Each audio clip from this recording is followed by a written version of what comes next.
morning, ladies and gentlemen, comrades, and welcome to the rich office of His Excellency President Jerry Rawlings, founder of the NDC and leader of the June 4th uprising.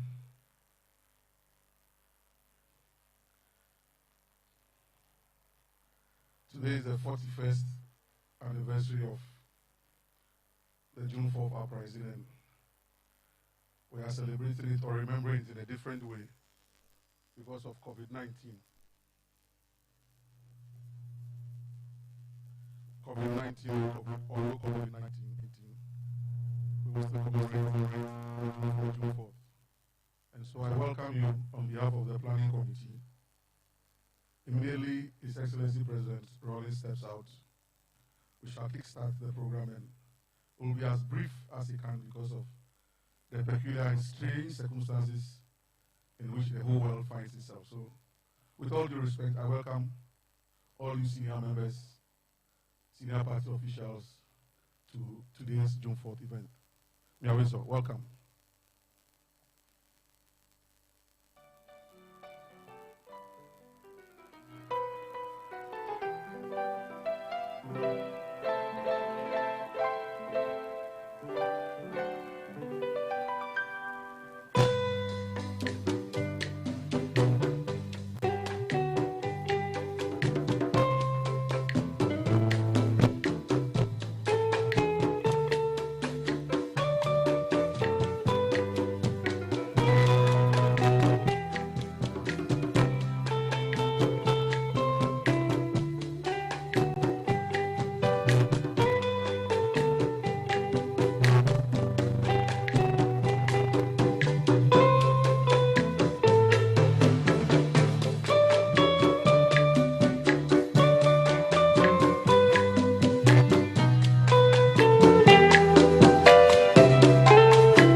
Hello?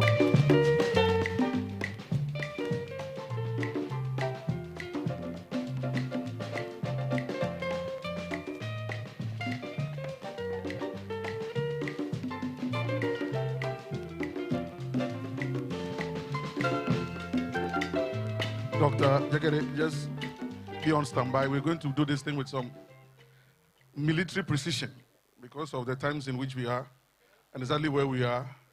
Everything is going to be timed. So, Dr. Jekede, just be ready. Immediately the founder comes in, we will have the Christian prayer, and then we kickstart this program with all the energy and all the blessings from the Most High that we can derive on this Thursday morning.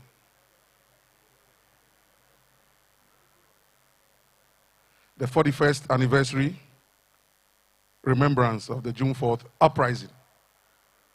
We say it was an uprising because it was an uprising and it was an uprising. People can call it whatever name they want to call.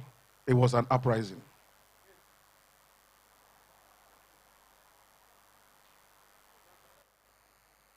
It gave birth to 31st December.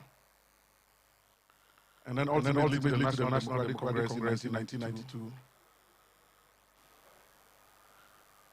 Like every history, it's not every part of it that will be interesting. But history is history. And so June 4th came. Yes, with these excesses, the founder has, on several occasions, made reference to that. But it was an uprising. It wasn't a one-man show. It was an uprising.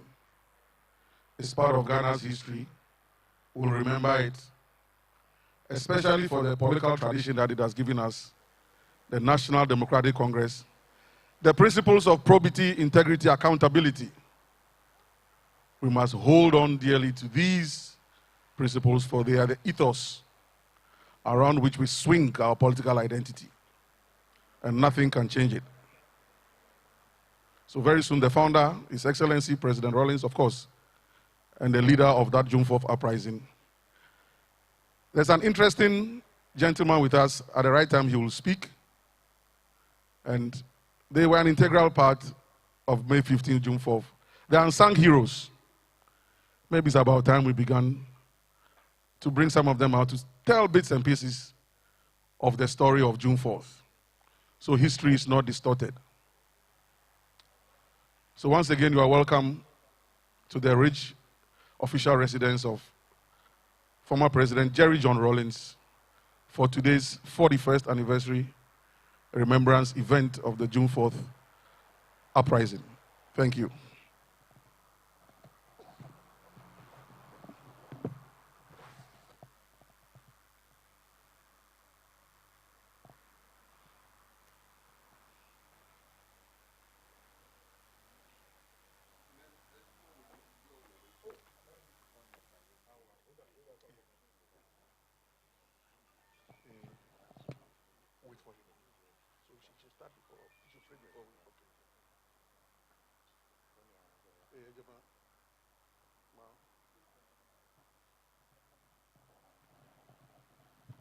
Okay, Dr. Jekede, let's pray so that when the founder comes, we can just swing into action. With all due respect, Christian prayers, and then we'll do that at the end. Thank you very much. Sorry. For protocol reasons, after I finish speaking, they have to sanitize this thing before everybody else speaks.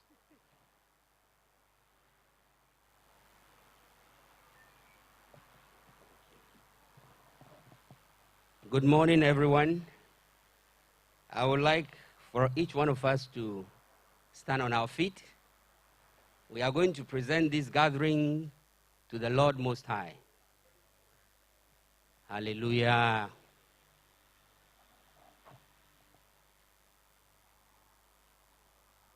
Our great God and our Heavenly Father, creator of the heavens and the earth, ruler over the universe.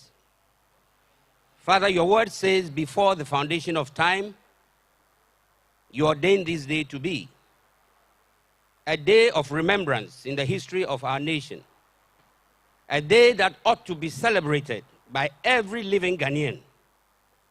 We thank you for such a bright morning 41 years ago, it was a dull morning after a heavy rain. You rained upon the nation because of the conditions our people were going through. And Father, you laid your wisdom, knowledge, and strength on young officers, men of vision who were willing to die for this nation. And that was truly an uprising that was embraced by every nook, in every nook and cranny of the nation. Today, you have given us a bright morning. We are committing every activity into your hands. Without you, Father, we can do nothing. Therefore, let this day be remembered as the day you once again visited with us. We thank you for the generation that walked in it and saw it. That when they will speak, they'll speak wisdom to many as we hear. Father, righteousness exalts a nation. Reveal your glory this day.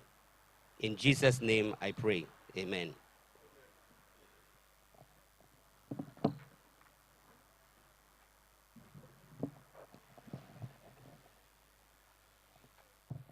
Thank you, Doc.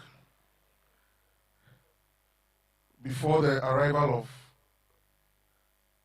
His Excellency President Rawlings, may I take the humble opportunity to welcome our senior members here, and I'll do it just as seated from my right to left, with all due respect to everybody.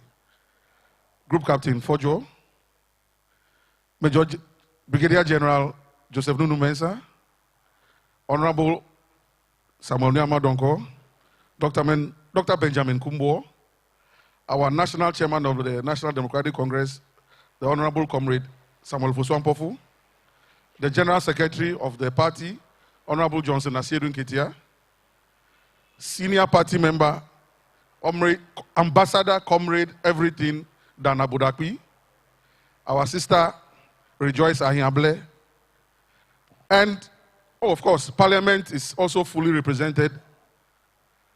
With all due respect, I think that, please, I think it's okay if you can come here. I think Auntie Rejoice. Parliament is fully represented, so as it is now that we are in opposition, minus our minority parliamentarians, I'm sure will be serious. So please, the Honorable Dr. James Klucha Abeji, Deputy Minority Leader representing our very hard-working parliamentary caucus in Parliament. And Togbe Dunyo of Atanve has been with us. Imam Kamaldeen of Dakar Newtown Mosque. Of course, Comrade Akins, Comrade Professor Gavois, and all the rest of us here present. We had part one of this ceremony already at Nungwa this morning. All of you know that usual place at Nungwa, under that mango tree. By 6:30 a.m. we were there. We had a quick ceremony, the laying of the wreath and the lighting of the perpetual flame. And just for the records, the media, you are here, that we followed all the WHO COVID-19 protocols and all the instructions of His Excellency President Akufo-Addo. We followed and we obeyed everything. So we didn't break any protocol. And it's the same thing that we are doing here today. I mean, here at the Ridge Residence, you can see that the social distancing is taking place. We don't have a crowd. So please, let it not be said anywhere that June 4th celebration did not take into cognizance WHO protocols and the directives from His Excellency President Akufo-Addo. You report whatever you heard here, and we hope that, and we believe that will be done very well, so we can have a nice event and then move on and see what the good Lord has in store for this republic called Ghana. So thank you very much. Let's light music while we await the arrival of President Rawlings. Thank you.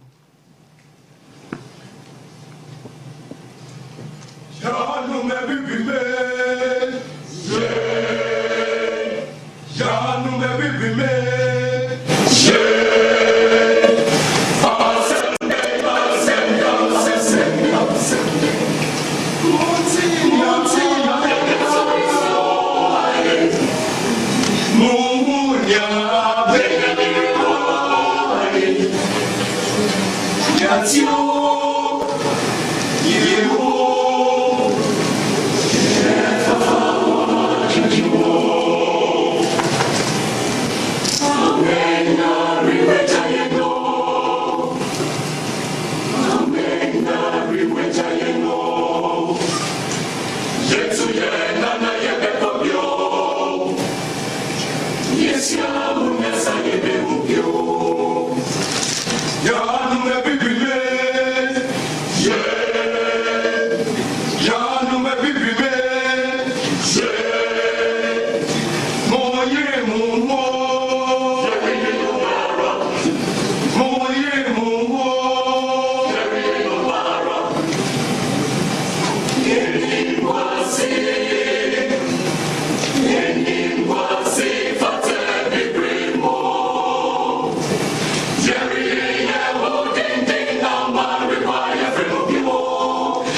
Can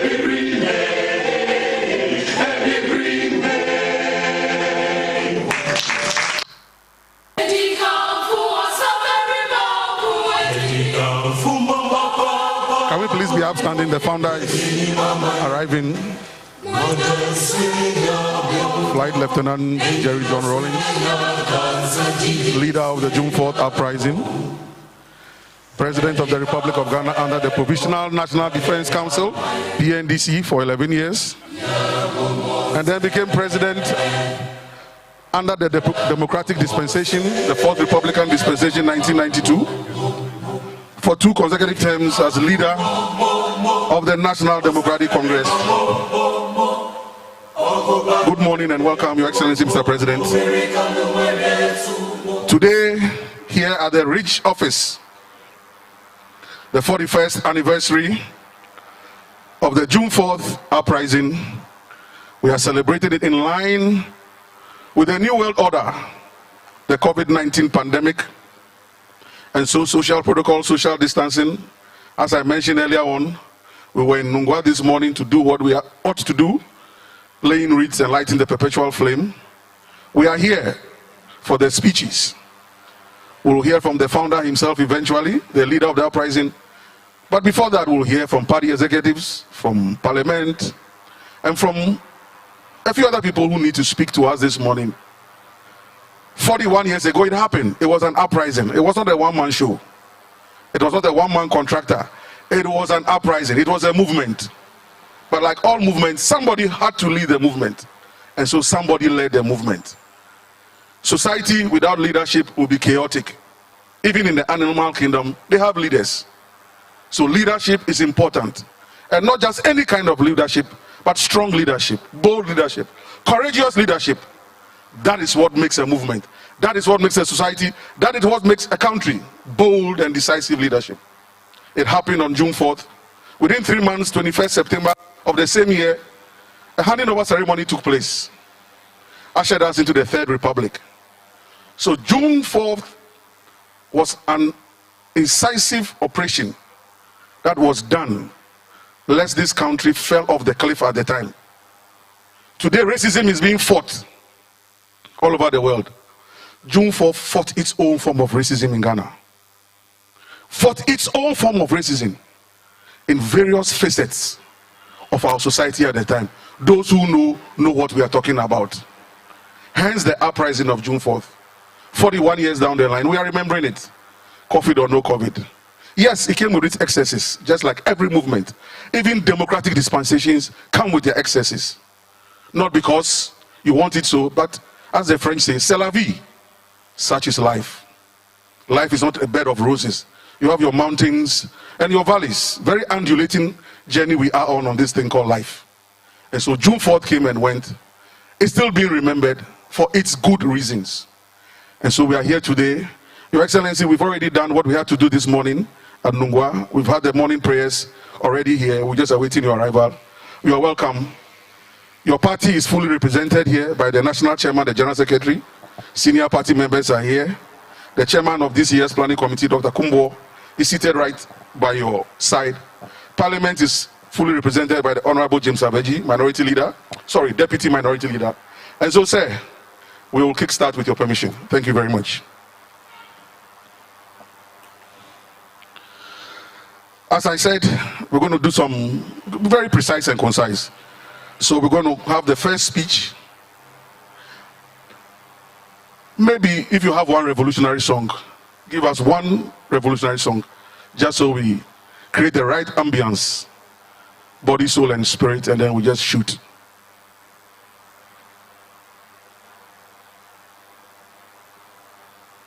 Even the one you were just playing right before this one, it's all part of it. It was not just guns and... Thank you. I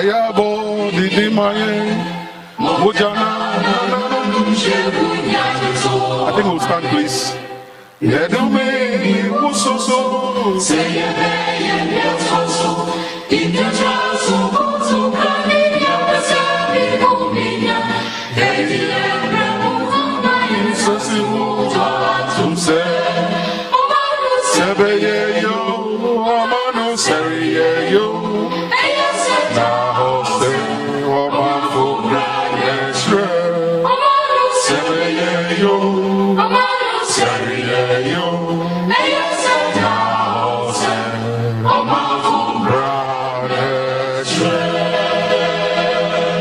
Thank you very much. We have evoked the spirits of the ancestors, and they will be with us. Madam Susie Adobwe, we invite you to give us the first speech on behalf of women, youth. Brief, straight to the point. Thank you very much. Let them sanitize this first, then you can speak. Thank you very much.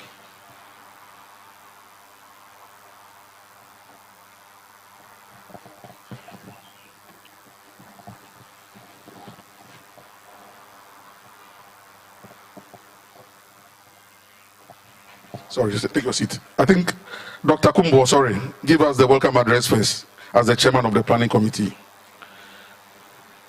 Thank you, sir.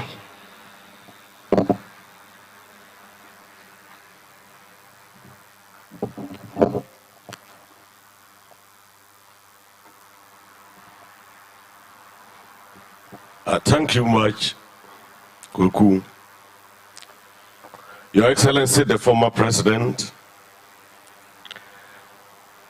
our chairman, Comrade Ofosu Ampofo, the general secretary, who is a general in all respects, my colleague comrade, Honorable Danda Bodakwi, my former deputy ranking, Honorable Dr. Aveji, comrades, friends, and then Nana. It is heartwarming that we meet here this morning, 41 years after an event that was later to change the course of the history of Ghana took place. We do, as the moderator said, recognize the abnormal and yet normal present that we are following in terms of the crisis associated with the COVID-19 difficulties and challenges. Certainly, Your Excellency, crises and revolutions have been classmates. Either a crisis situation triggers off a revolution, or the revolutionary situation brings in its wake some form of crisis. So there is certainly no contradiction in attempting to celebrate, though in the virtual environment, the events of June 4th as we experienced it. Most of us here were certainly not too young at that time, and we have followed that history. We have followed the twists and turns. We've seen the linkages between June 4th, 31st December, and the National Democratic Congress Party. But what we need to do, let me indicate on behalf of the Planning Committee that we did take a number of considerations in arriving at the theme, strengthening the spirit of patriotism, resilience, and integrity in difficult times. Indeed, if the ideals of June 4th are being kept, observed, and respected, certainly Ghana would be able to overcome the challenges with the pandemic. A lot of discipline is required to deal with the pandemic. A lot of accountability and probity is required to deal with the pandemic, just as integrity and resilience is important.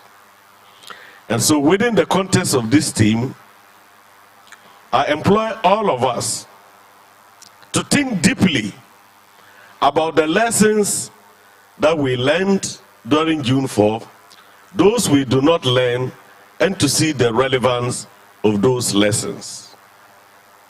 Is it not ironic and interesting that countries that have got nuclear warheads, ground-to-air missiles, are all now abandoning those things and hiding under the closets of their rooms because of an enemy that we cannot even see, let alone talk about its size? This gives us a very, very significant idea that no matter how powerful you are, no matter how invincible you think you are, the reality of our life is such that there would come moments that power, that wealth, that invisibility would eventually vanish into thin air. The second thing I like to register is that no matter how powerful you are, there is no temporal force that can keep down the anger of a determined mass of people.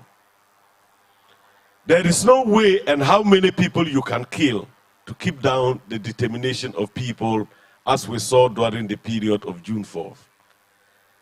As we traverse the Fourth Republic of Ghana under constitutional rule, it becomes important that nobody should delude himself that we are in a new normal times in which everything goes, in which everybody can get away with impunity.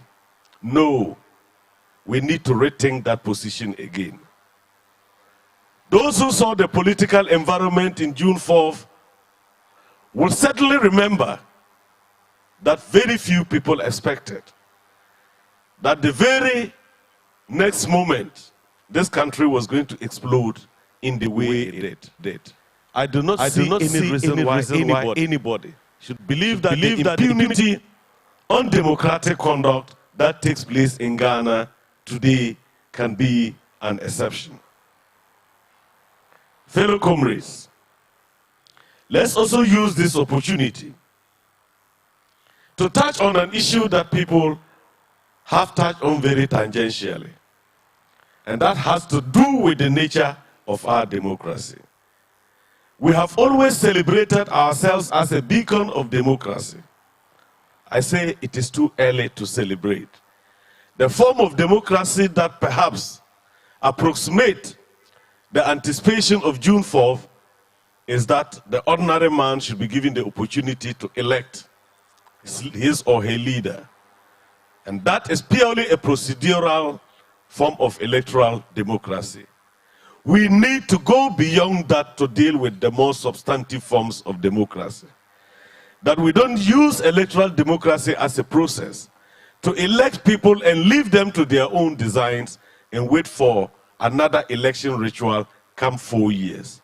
The entire cycle of 4 years of every governance has to be checkmate at every point by the mass of the people. Fellow comrades, it is in this context that the controversy that is surrounding a new voters register should be situated. And this is the time when we talk of integrity, we talk of patriotism.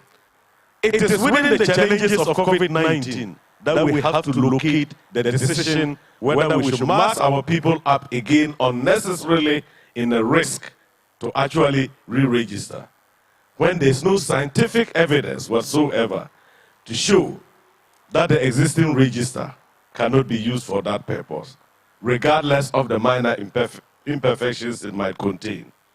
We normally say a bird in hand is worth 10 in the bush. What happens if we take the entire country through this risk only to end up with a register that is worse than what we have?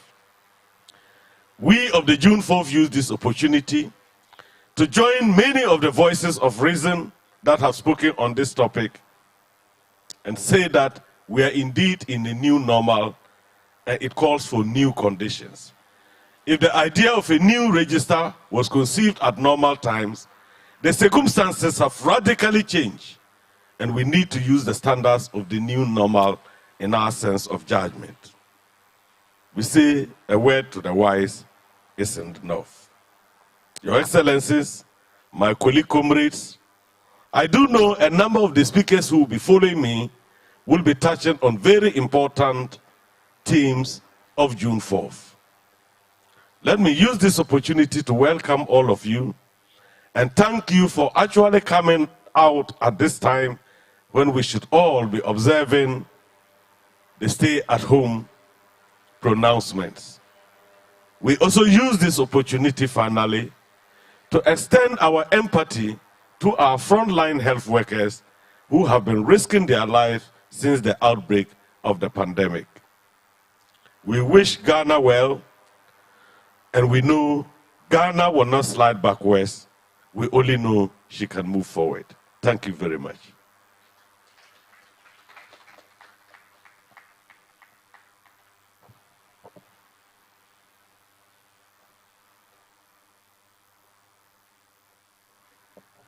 Thank you very much, Dr. Kumbo. And I like the use of the word temporal. It's got nothing to do with temporary.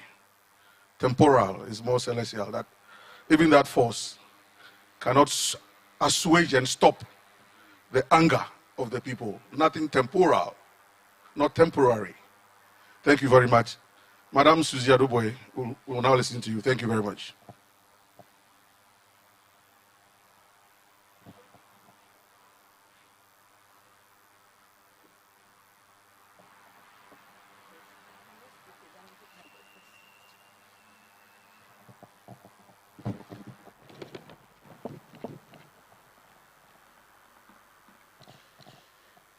Thank you, Mr. MC.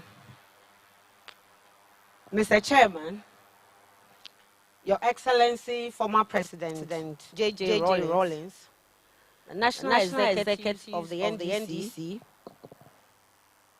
Honorable Deputy Minority Leader, Togbe Dunyo, distinguished guests, our friends from the media, ladies and gentlemen, the opportunity has once again presented itself for us to meet here to celebrate or commemorate June 4th revolution.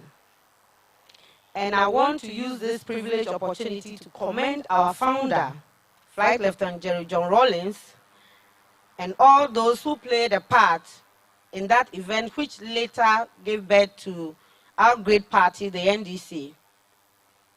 First and foremost, the June 4th, as has been accounted by our chairman, was an uprising which occurred because the economic situation in the country was run so badly that people could not make ends meet. Food, which was a basic necessity, was hard to come by. There was extreme poverty. I was a little girl in primary school, but I still do remember what my parents went through at the time to feed us. There was corruption in the country, lack of social amenities like potable water was hard to find because our engineers who should have mounted the water plant all had traveled outside the country for greener pastures. So people drank unwholesome water, which caused waterborne diseases like bilharzia and guinea worm. I still do remember the days our founder was going around countryside helping people. The trust of the people was abused because those who were exercising those power forgot they were holding the power in trust for the people. Our workers, professional teachers, doctors, nurses abandoned our hospitals. So women went to the hospital to give birth. They died, their children, their babies also died.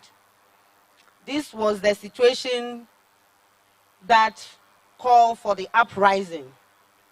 Civil society organizations, the Ghanaian populace in general, all rose up to fight for what belongs to them. Ghana became a laughingstock by our neighbors. As our citizens migrated to these countries like Nigeria, Ivory Coast, they were being humiliated because they did menial jobs they wouldn't have done way back here in Ghana. For example, in Ivory Coast, during a national quiz competition, the children were asked, in which country do people queue for toilet rolls? And the answer was Ghana, and that was correct. So that was the situation in Ghana at the time. And so people resorted to producing local-made soap like Don't Touch Me. there was extreme corruption and mismanagement of our economy, resources, in those who were in charge of governance. The spirit of patriotism, which is the readiness to fight for and even die for one's country, was almost dead, as those in the helm of affairs plundered the nation and cared less about the plight of the suffering masses.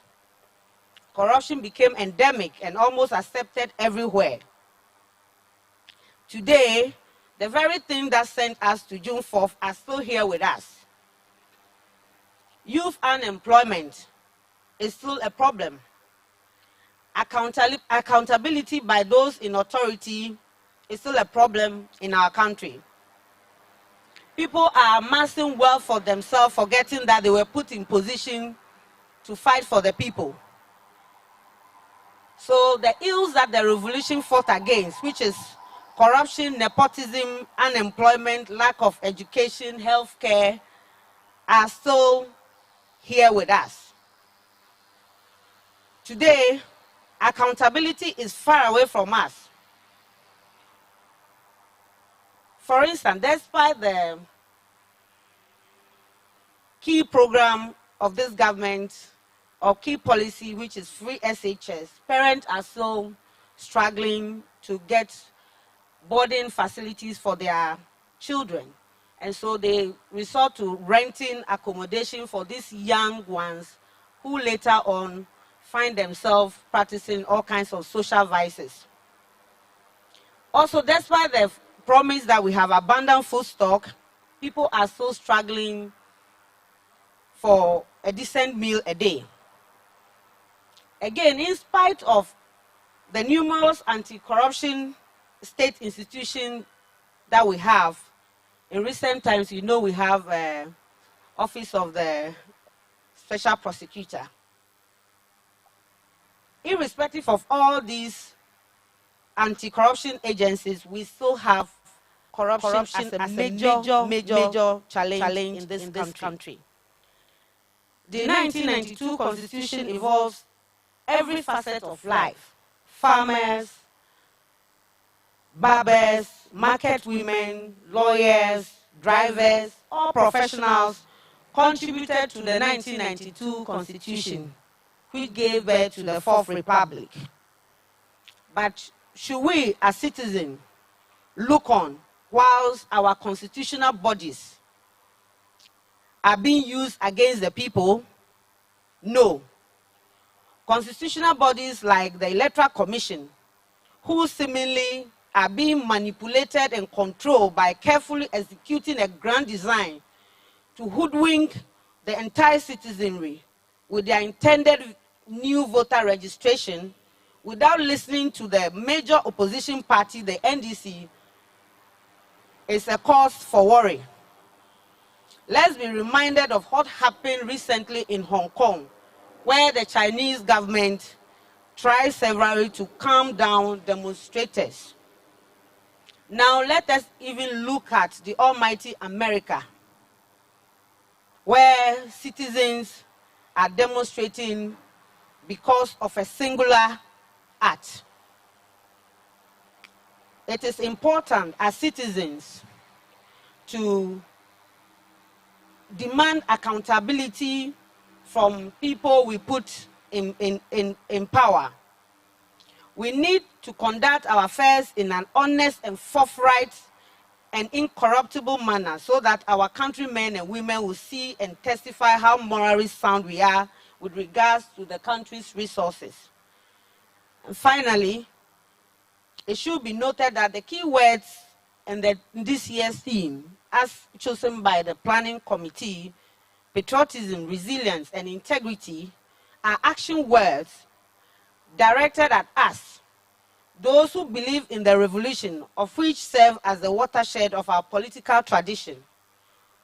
On our side, like the Israelites in Egypt, who needed to be liberated from oppression, discrimination and high-handedness of Pharaoh, we need to work hard and relentlessly, like Moses and Aaron, to win the December election to liberate Ghanaians from their suffering and before I take my seat, I wish to commend all frontline workers in the fight against COVID-19. May God bless us all. Long live June 4th Revolution. Long live the NDC. Long live Mother Ghana. Thank you.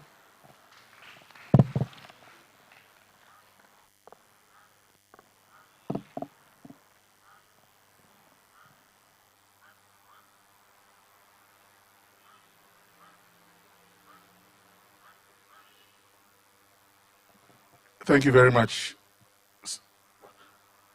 We will now take a message from one of the deputy women organizers of the National Democratic Congress, Mami Efua Sechi Ado. Thank you, Mami Efua.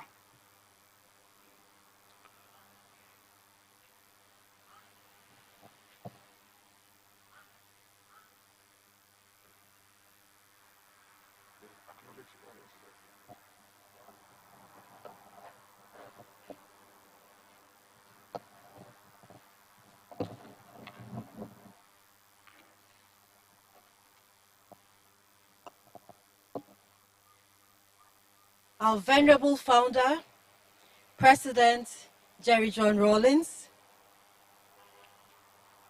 the chairman of our party,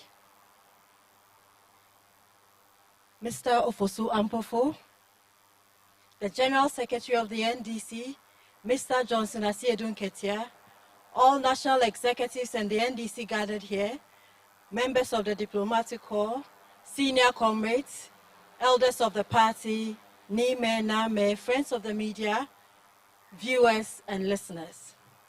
It is with humility that I stand before you, representing all the hard-working women of our country. Personally, it is also a great honor for me to stand in front of you today to mark the 41st anniversary of the June 4th uprising. Indeed, it is an honor I don't take for granted at all. I am grateful to His Excellency Jerry John Rawlings and the Planning Committee for this honor.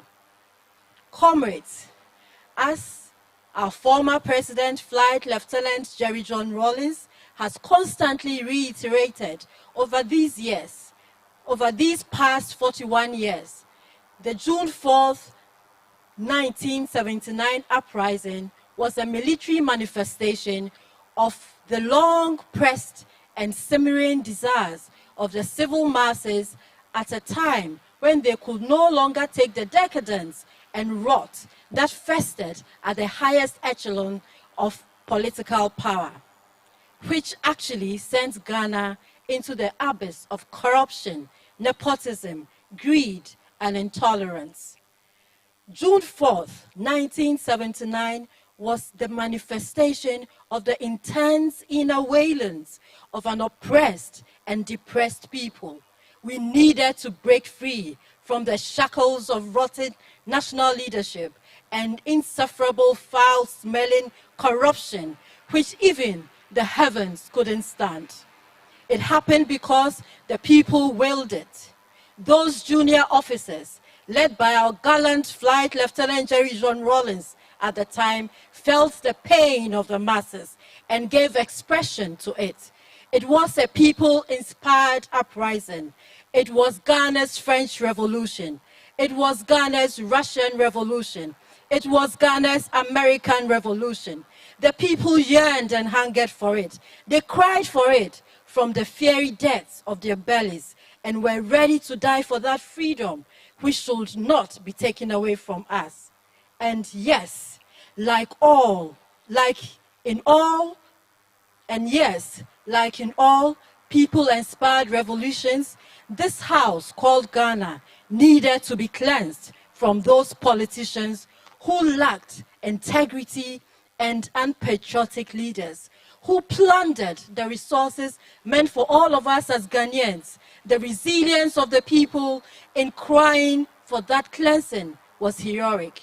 41 years on, we salute all the heroes and heroines who fell along the way as they pushed for the freedoms we so cherished and enjoy today. You'll forever be etched in the most sacred depths of our hearts. You gave women a voice in politics.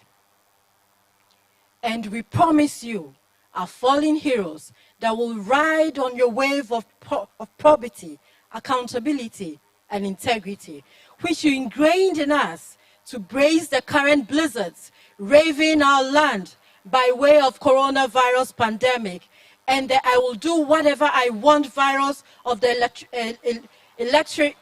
Electoral Commission and its commissioner, Madam Jane Mensah. It is evident that the EC is bent on risking the lives of millions of innocent Ghanaians with its plan to compile a new register of voters. It is evident that the EC is bent on risking the lives of millions of innocent Ghanaians with its plan to compile a new register of voters despite the loudest opposition from scores of civil society organizations, National House of Chiefs, several political parties, and the majority of Ghanaians. This Jane Mensah-led Electoral Commission has seen integrity slaughtered with reported evidence of rigging in the referendum that birthed the 6 new regions. It has lied on the face of documents to the citizens of this country. We see plain before our very eyes a president whose electoral machinery unleashed vicious assaults on harmless and armed citizens in the now famous Ayawaso by-elections, in a manner that left some of them crippled for life. Nana Addo subsequently issued a government paper dismissing the recommendations of the Commission's report that demanded criminal prosecutions for the hooliganism meted out that fateful dark day in our history. Justice was never served. For me, as an individual who escaped narrowly the evil of Ayawaso incident, I am best positioned to carry to you, Your Excellency Jerry John Rawlings, the sentiments of the victims of the said day. We pledge to keep this truth and love of our country as imbibed in us by you. It is that fearless spirit that will see the NDC, your beloved party, winning the next elections. I call on the EC to be a mother, not just a woman, and listen to the cries of Ghanaians. Her stubbornness and foolishness must give way to reason. But we are very well aware that she will not budge. She's demonstrated that so many times. I called for the spirit of June 4th to embolden us to stand up, step out, and fight the oppressor's rule. Like the warrior queen, Ya Asantewaa, we the women will stand side by side, shoulder by shoulder, with our men in this fight. The role of women in all these struggles, be it June 4th, 31st December, and the formation of the NDC, that's the role of the 31st played cannot be underestimated.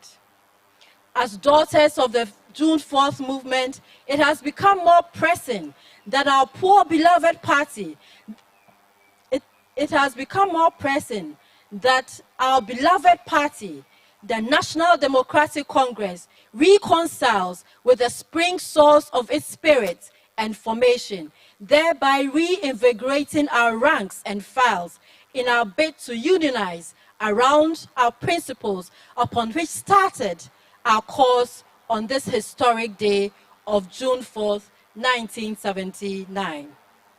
Come what may, we shall overcome the blizzard, just as our forebears, led by Flight Lieutenant Jerry John Rawlings, overcame the turbulent era in this nation 4 decades ago with a spirit of oneness.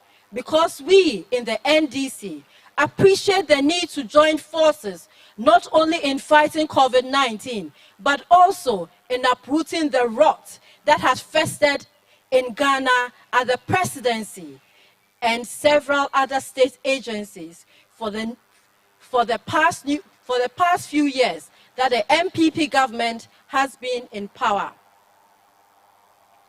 And in that same spirit, we look forward to joining hands with our father and forefathers, former President Jerry John Rawlings, who we know is the epitome of integrity, probity, and accountability, to win power from the NPP and President Nana Akufo-Addo in this year's general elections. For together, not even the EC's hurdles can stop us from winning back power on the 7th of December 2020 polls. We do not have another chance provided by the June 4th. Yet, December 7th, 2020 provide us the opportunity to take back government and do what is right for the Ghanaian people. We will be armed with our voters' ID card, angry at corruption, nepotism, ethnocentrism, and deceit. Indeed, these are difficult times, but the strength and resolve of the NDC men and women of integrity cannot be broken. Not even in these turbulent times. For we are one. We are united and resolute in our rescue mission. We are marching towards victory 2020. Long live our founder, Flight Lieutenant Jerry John Rawlings. Long live the National Democratic Congress. And God bless our homeland, Ghana. Thank you very much.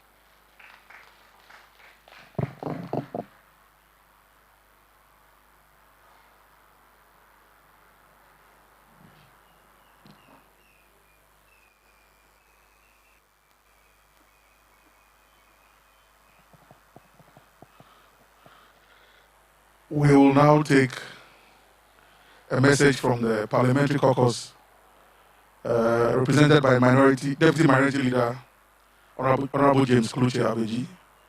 This is June 4th. We are remembering June 4th, and we pray that we move in that line. Thank you. Oh, sorry.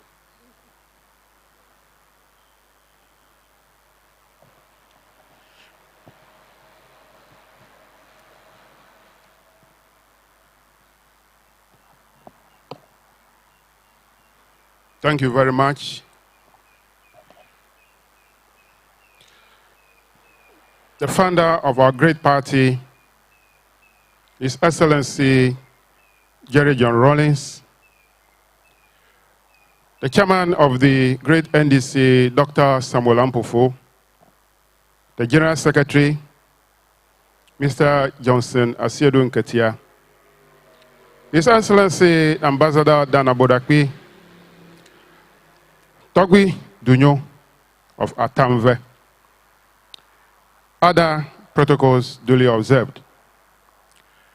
On behalf of my leader, Honorable Haruna Idrisu, I convey greetings from the minority of Parliament of the Republic of Ghana. Mr. Chairman, celebrating the anniversary, which is the 41st anniversary of the June 4 uprising, in the difficult times which make it that the celebration be done by way of a virtual platform. It is something that probably will not make me to say a happy anniversary. It is about 41 years ago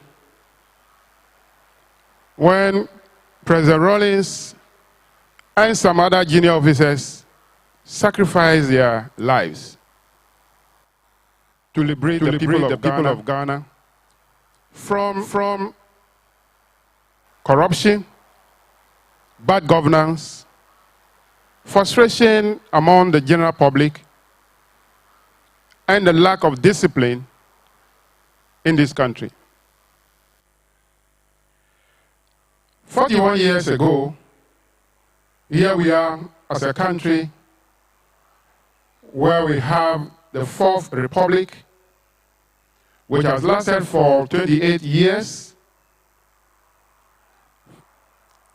The uprising gave birth to the revolution, which was based on principles of fairness, equity, and creation of equal opportunities for all Ghanaians. 41 years down the line, I wish to pose a question. How are we faring as a country in relation to these principles? The principles of fairness, equity, and equal opportunity for all of us. How are we faring as a country? I think that as a political party, the NDC, these principles are still relevant. And I urge all of us to continue to uphold all these principles and to fight for the poor in our society. We, the minority in Parliament, will do our best to continue to fight for the rule of law. We'll continue to demand accountability from the government. We'll also continue to fight for the ordinary people on our streets. The minority in Parliament is totally against the compilation of a new voters register. During this difficult time, a register which will want to be compiled within a period of less than 6 months to the general election. We are totally against the compilation of the new register, and I know other civil society organizations, other bodies are equally against the compilation of the register. We in Parliament, from the minority, are also against it. All those people who fought and who lost their lives during this uprising, which has given birth to the Fourth Republic, which we are enjoying as a country, may their souls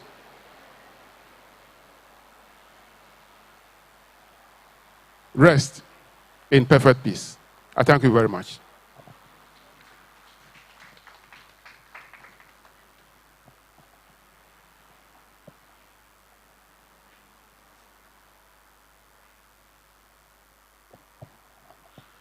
Well, we will now invite Comrade Ambassador, His Excellency Daniel Koshi Abodakwi. I'm sure he will have a lot to tell us, a few things to tell us, to put us back on what all this June 4th thing stood for and how far we have come. Thank you, Ambassador.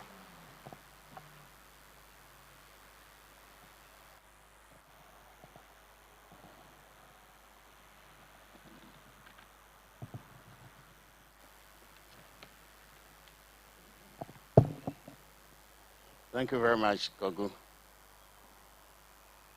20 days ago, in the quiet of my room and in my heart, I marked what clearly is the trailblazer of 31st, the trailblazer of 4 June 1979. The day passed unheralded, but President Rawlings, I salute you on this occasion and pray for God's continuous guidance for you, because it was that determination to help right the wrongs of our society then that gave birth to what we are marking today. Distinguished comrades, senior party colleagues, fellow compatriots, this year's celebration of the glorious June 4th uprising is taking place at a time that is both crucial and critical for humankind across the globe as COVID-19 continues to relentlessly assault the human resource and economies of both developed and developing world.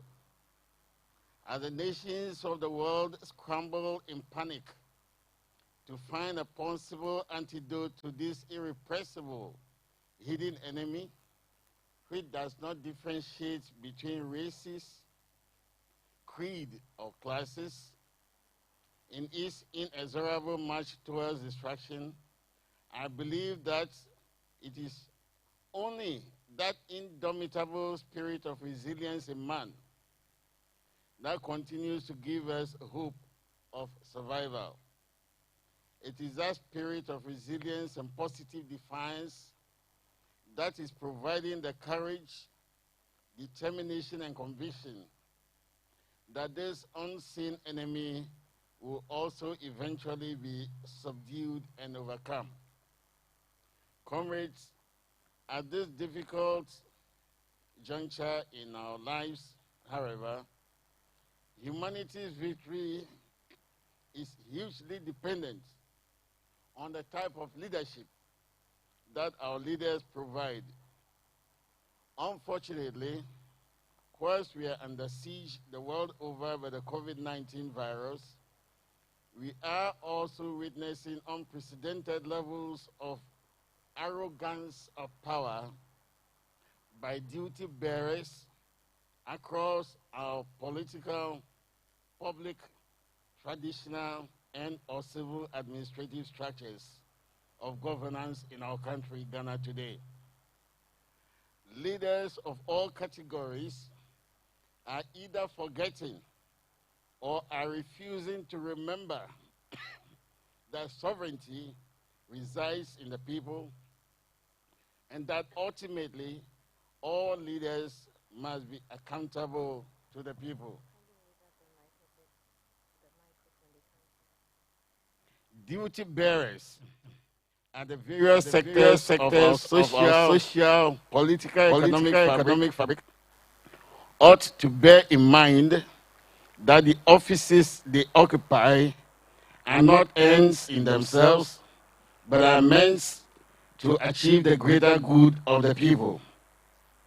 It is the refusal of these duty bearers to acknowledge this fact that results in chaos and upheavals, of which history is replete with concrete examples to guide the present generation. Fellow compatriots, before our very eyes, the so-called greatest democracy is deterring most dangerously into chaos because of the overbearing postures of political leadership and a complete shift, a complete drift towards anocracy in which leaders, instead of keeping to the tested and hallowed principles of government for the people and by the people, are surreptitiously replacing it with a system that is part democracy and part dictatorship. Comrades, June 4, 1979 is and will always be unique in our history because it forcefully drove home the point that those governing must be accountable to the governed at all times. Apart from the governed holding duty bearers accountable, another key and critical governance principle worthy of note is participatory democracy. Thanks to the June 4th and 31st December revolutions, certain key structures of participatory democracy were captured into our national constitution, particularly parliaments, municipal district assemblies, and unit committees.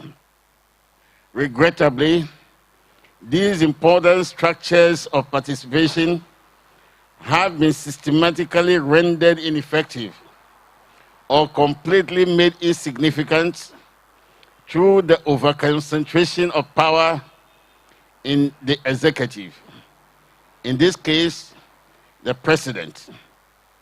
This is why our governance system has virtually become anocratic. This is why 41 years after that bold and glorious uprising, when the ranks and some few young officers took upon themselves the most courageous, altruistic, and patriotic challenge to clean up and restore the ship of state buoyed in the right direction, we're still finding ourselves in troubled waters. Fellow comrades, our country seems to be slipping off its moor into troubled seas. There is deep-seated cynicism among our body politic because of perceived arrogance of power and absence of true participation and political compromise and consensus building. Let me add quickly here that we have traveled far because of the far-reaching political stroke democratic compromises that we have made since the advent of the Fourth Republic, even in fashioning our electoral system.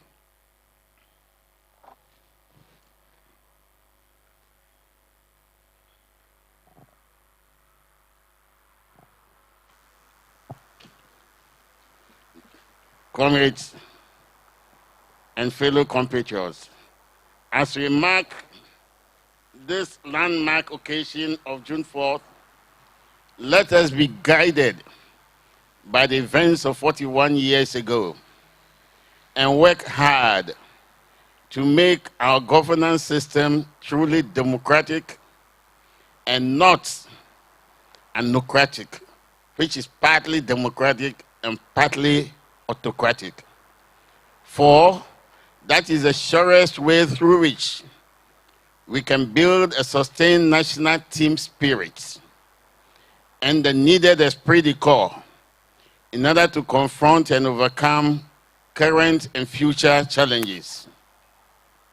Let us continue to observe the necessary protocols toward keeping safe from COVID-19, because the challenges ahead would require that we are 100% fit.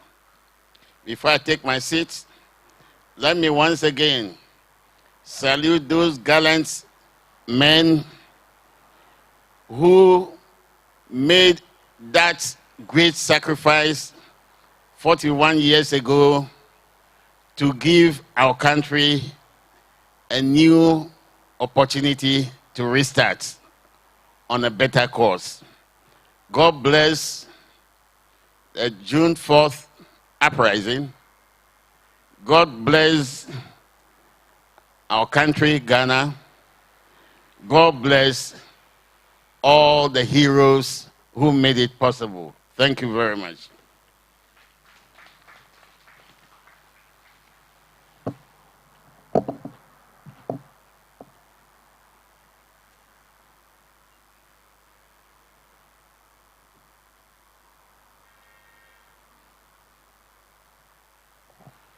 Thank you very much, Ambassador Dana Bodakwi. As I mentioned earlier on, today we have in our midst a gentleman. He saw it all, he was there, an active participant, but they have remained in the background for all these 41 years for good reason, or for good reasons, because they did not do it for glory. They did it because it had to be done. They had to support something that was happening, because minus that, this country was going to blow up into something else. Today, he's here. He has a story to tell. Not all of it about the Lama Bonaika town. The hunter does not say it all. But I think today we'll hear something small, something interesting.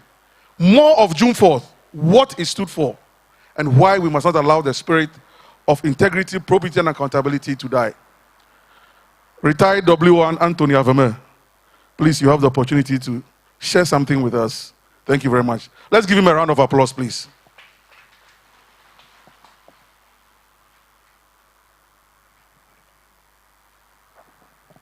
Your Excellency, former President of Ghana, all protocols observed. We military men we don't want to talk plenty, but I know most of you who are here, I know most of you. The General Secretary, I was with him at the Consultative Assembly. I've heard you were my former schoolmate, Kuvodia Sektek, aren't? Yes, and he's my old general, so I know him. So you are all patriots. In fact, I need not recount the history of June 4th because we have celebrated it for over 40 years. We are now in the 41st year. What happened is that I need to recount something small because we have forgotten about 15th May, which triggered it all. And as a young soldier by then, an LAC, okay, as LAC, who was just going to work, was halted at the main gate. And at the main gate, we were asked to go and take our weapons. Little did we know that something was going to happen. I had earlier encountered my former president, Jerry John Rawlings. He used to come to the session in which I was, which was the photographic session. Because by then, being a jet pilot, he used to go and take photographs in that office that we process it. In one of our encounters, he said, he called me long boot, because by then I was very small, the boot was more than my leg. So he called me long boot. He said, long boot, don't you think that what is happening in the country, there's something to be done? As a young soldier who didn't know what he meant, I said, sir, but you are the officers, you can't direct us what to do. He said, bullshit, you are not a man. I didn't by then know his intentions. It was only after I have gone to work at the gate, I saw people, they said, go and take your weapons. We all took our weapons. Some few officers had been arrested at the gate. We were waiting for instructions when Reki came in. With, I believe, somebody he has trust in, coming with Major Suleimana. That was where he realized that things were going wrong. There, we had to surrender. Of course, when they came with their MUACs, they were also not armed to the core at that time. We were armed. We had bullets, but they weren't armed. But because we didn't know what was happening, we thought they were allies. They were farmers. They themselves who were coming without what they needed to come with, they were afraid of us also. We were also afraid of them because we didn't know how armed they were. So they arrested us. We were kept in the Air Force. We were kept in the Air Force. We were denied going back to our various homes. Unfortunately, one of my mates died. And during the celebration of his funeral, there was news going on that Sunday, when you hear anything, it is going to happen. It is going to happen. And that if you hear anything come out, it is old man again who is on the scene. And it did happen. It did happen. And then when it happened, there was no direction at the initial stage. There was no direction. But what was happening in the barracks, most of you have said what was happening in the social front. But what was happening at the barracks was not anything to go write home about. Because our officers has, fortunately or unfortunately, regretted the junior ranks. Our dresses, our things that we need to work with were nothing to go home about. And you know, by then we were guarding commissioners and big men. Sometimes you even go to their houses. When you even need water to drink, their wives will ask you, from which cab? Meaning their dogs were even more important than us. So there was an element of enmity among the other ranks. And so when this thing came, and then when the trial came, and our former president stood tall to say that leave these people, I am the person to be held responsible, and recounted what his objectives and aims were, that triggered the whole thing. That people who were wearing their specs were removing it to be private soldiers running away. And at that time, I trusted our president, because if it had not been for his magnanimity, a lot of officers would have perished. I remember he has to go to Takoradi, where the Navy people had surrounded most of their enemies and wanted to eliminate them. He went and found a strategy out. And that was where white became this thing, that they gave it a holy war, and everybody was clad in white. Went on a route march in town. Those who were hiding saw him and came out. That was it. But to cut everything short, June 4th, like you have said, is to bring back integrity, probity, and accountability. At the early stages, who dare you even be at a checkpoint and receive a secret from a friend you know? People tell me to be a bribe. And your end was in sight. So it was terrible. But going on, you know, we cannot continue with military rule for long. Even though he has assured us that it was not a coup, but a revolution. A lot of things happened. And you know, those of you who have been reading the history of June 4th know a lot of changes happened, constitution, a whole lot of things happened. And that time, even those who don't matter in society and who were assumed to know nothing were in the Constitutive Assembly. And so everybody's input was in the Constitution. So we had the 1992 Constitution. And of course, after ruling for long, there is a need to go back to constitutional rule to consolidate the gains which the process has made. So we started, and he became the first civilian elected president after the process. Now going on, in the Constitution, there were so many things to deny him. I was there, and Mr. Esedion Katia was there. They were trying to use citizenship by birth, both parents being Ghanaians, a whole lot of things, age, and a whole lot of things, just to make sure that the former president doesn't find a way to infiltrate into the political scene again. But luckily, at that time, there were a lot of cadres, there were a lot of good reasoning people. The downtrodden, who hitherto doesn't matter, were all in the Constitutive Assembly. So somewhere along the line, those things were overcome. And eventually he stood and won. After winning, that was not the end. Probity, accountability, and whatever virtues that the Constitution, the June 4th brought has to be consolidated.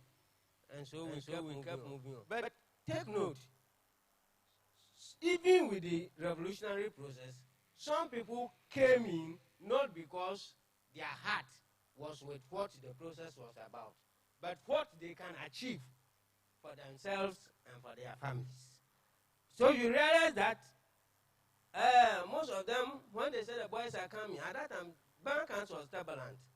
Those of you who hitherto have stayed there will know. Turbulent.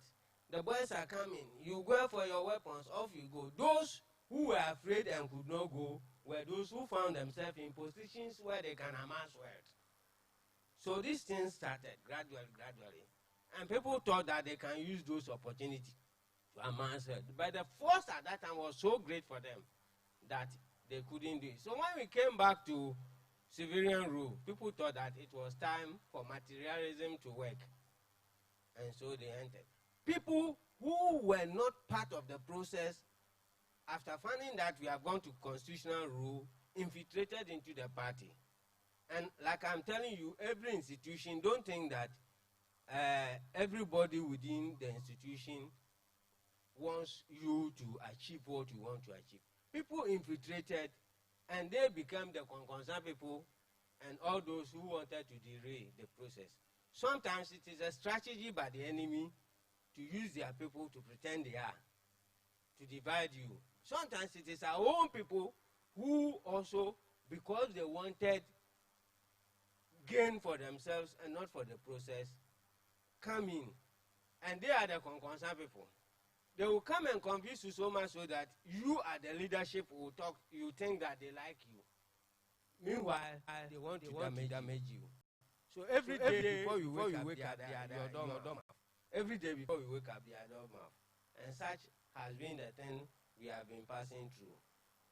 As leader of the party, I remember he used his blood to sign the constitution of the party.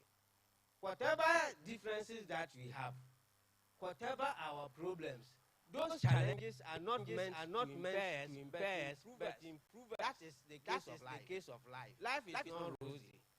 Anytime that you think things are going smooth, know that there is danger ahead. So some of these trials, tribulations, confusion, misunderstanding, anti-Semitism, backbiting and all those things, they are bound to happen. But we need to stand firm. In fact, there are a lot of people who have followed this process and who are in hibernation now. Otherwise, the way the process started, people going here and there for courses and so on, which I was a part of. People went to GDR, went to Cuba, went to Bulgaria, other places and so on. If all of them, even though they are matured, they still are in the system. A lot who thought that they can come into the system, like my own colleagues, some of them who thought that they can make money and gain, most of them are gone. And the few that who committed themselves, we are not even remembering them today. So I would like to appeal to the party hierarchy that they should not always think that all those people who come into their corridors are people who have them in faith. There are a lot of them who are sent. There are a lot of them who are there for myopic reasons. Now, I am saying that the leader of the process knows where he wants to take the country to. The beauty of life is not about how happy you are, but how happy others are because of you. Trials and temptations will come, but it is not meant to damage you. It is meant to improve you, strengthen you for the cause. So I urge our leader to be strengthened by all the innuendos, the falsehoods, the lies, and whatever people are saying about him, because they are the work of our enemies planted. Even if Jesus Christ, who is the Son of God, came into this earth, but among him, the true disciples, there was a betrayer. How much more me and you who are here now? So I would like him to still stand up, knowing what he means, knowing what he is taking the country to. Because nature, God, always produces somebody in a generation to achieve a certain purpose. And I believe that from what happened from 15 May to June 4th, and he succeeded, there is a force behind him. And for those who are carrying on today, should know that yes, some people sacrificed their lives, toiled to make it a possibility today. And so, they should always listen to his counsel. Where he's even overwhelmed by certain desires and are not even listening, I think there are people he listens to. You can see him in chambers and so. Because now is the time to be really united. We are in a country where some people think that it belongs to them. We are not a part of the country. And some resources are also coming to them, and some people resources are not coming to them. So they have no role for leadership. So many things are happening. COVID-19 came to bring humility to mankind, because it knows no barrier. Whether you are president, whether you are what, COVID-19 can do. It is a form of bringing humility to everybody. and that we should reflect on what is happening. Even though we think it is not good, it is to change the face of mankind in this world. And for us to realize that as we are going, we need nothing to take along. People are in posh cars, are in high sky buildings, but they are not happy. I said they are happy, but they are not having joy or peace. Because joy and peace comes from God. Happiness, you can create it. You win a lotto, you are happy. You go and drink appetition, you are happy. You smoke weed, you are happy. But it doesn't last. But if you take your time and build your nation and get your wealth according to what God has planned you for, even when you are hungry, you are happy. You enjoy. So I'm happy the leadership of the party led by the chairman and the general secretary, they are here. I implore on you that all those people who are coming to you to pretend that they are lovers of NDC, I'm telling you, look back and watch them, because you think that they are good. They may be having certain agendas. Hold your founder, who has signed the Constitution with his blood. Unite with him. There are numerous people like some of us who went into hibernation, because looking at what is happening, we did not understand. So, last one this thing was happening in Tamale, I was called to go into. I refused. I just gave some money. But this one I had wanted to refuse. But why I came out was that God creates you that you should also be a solution to a problem. So I'm reminding everybody, let's be fortitude. Let our former president take his lead in the party. Forget about everything that has happened. Because without forgiveness, we will all perish. We are all sinners, and we all need forgiveness. So Lord, sir, this is what I have. Thank you very much. Party leaders, be assured and use your...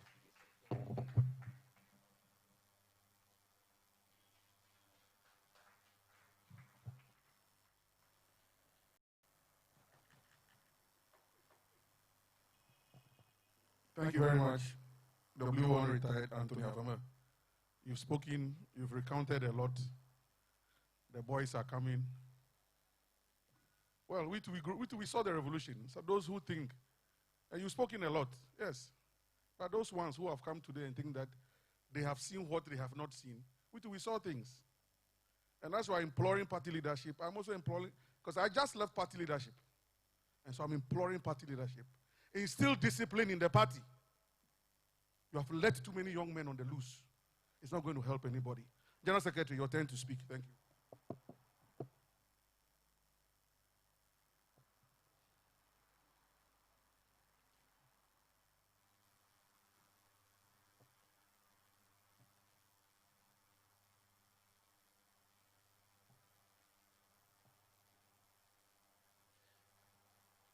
Your Excellency, Flight Lieutenant Jerry John Rawlings, leader of the revolution, permit me to write on the protocols earlier established by previous speakers.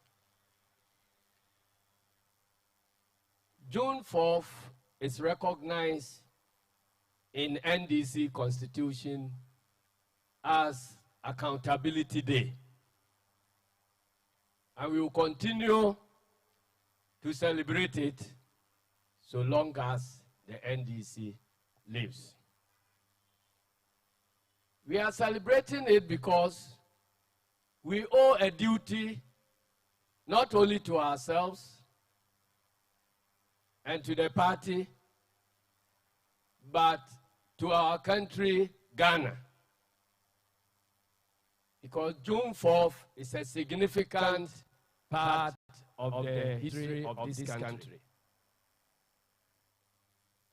And those who read history and they don't learn lessons from history to direct the course of the future are doomed to repeat history. And so we feel that it is very important that this day is commemorated so that the young and upcoming ones would understand what brought about June 4th, and then take lessons from June 4th to guide the course of our country so that we do not keep repeating the history. When we talk about accountability, what are we talking about? Accountability is the foundation of representation. In the past, we were having direct democracy where we all meet and decide what we want. But as time went on, representative democracy emerged. So representation means the people who are in power are governing through borrowed sovereignty. And therefore, they owe it a duty to always account to the people who are the actual owners of the sovereignty. So we see accountability happening in the business field. All of us know that when shareholders give power to leadership of companies, there are times when the shareholders will meet and call the leadership to come and account for the resources they have put in their care. Much the same way, every leader, political leader, must see his leadership as operating with the powers that has been borrowed from the masses. And so that is the reason why there is always accountability and accountability day. In democracy, elections constitute the main form of accountability to the people who give leaders power at the time of elections. And in subsequent elections, the leaders will account for how they have used the power. And if it is the wish of the masses, they continue. If, in the opinion of the masses, the leadership has abused the power, then they have the right to replace them and put in place a new set of leadership. So any democracy in which the main means of accountability is blocked, then that democracy is headed for trouble.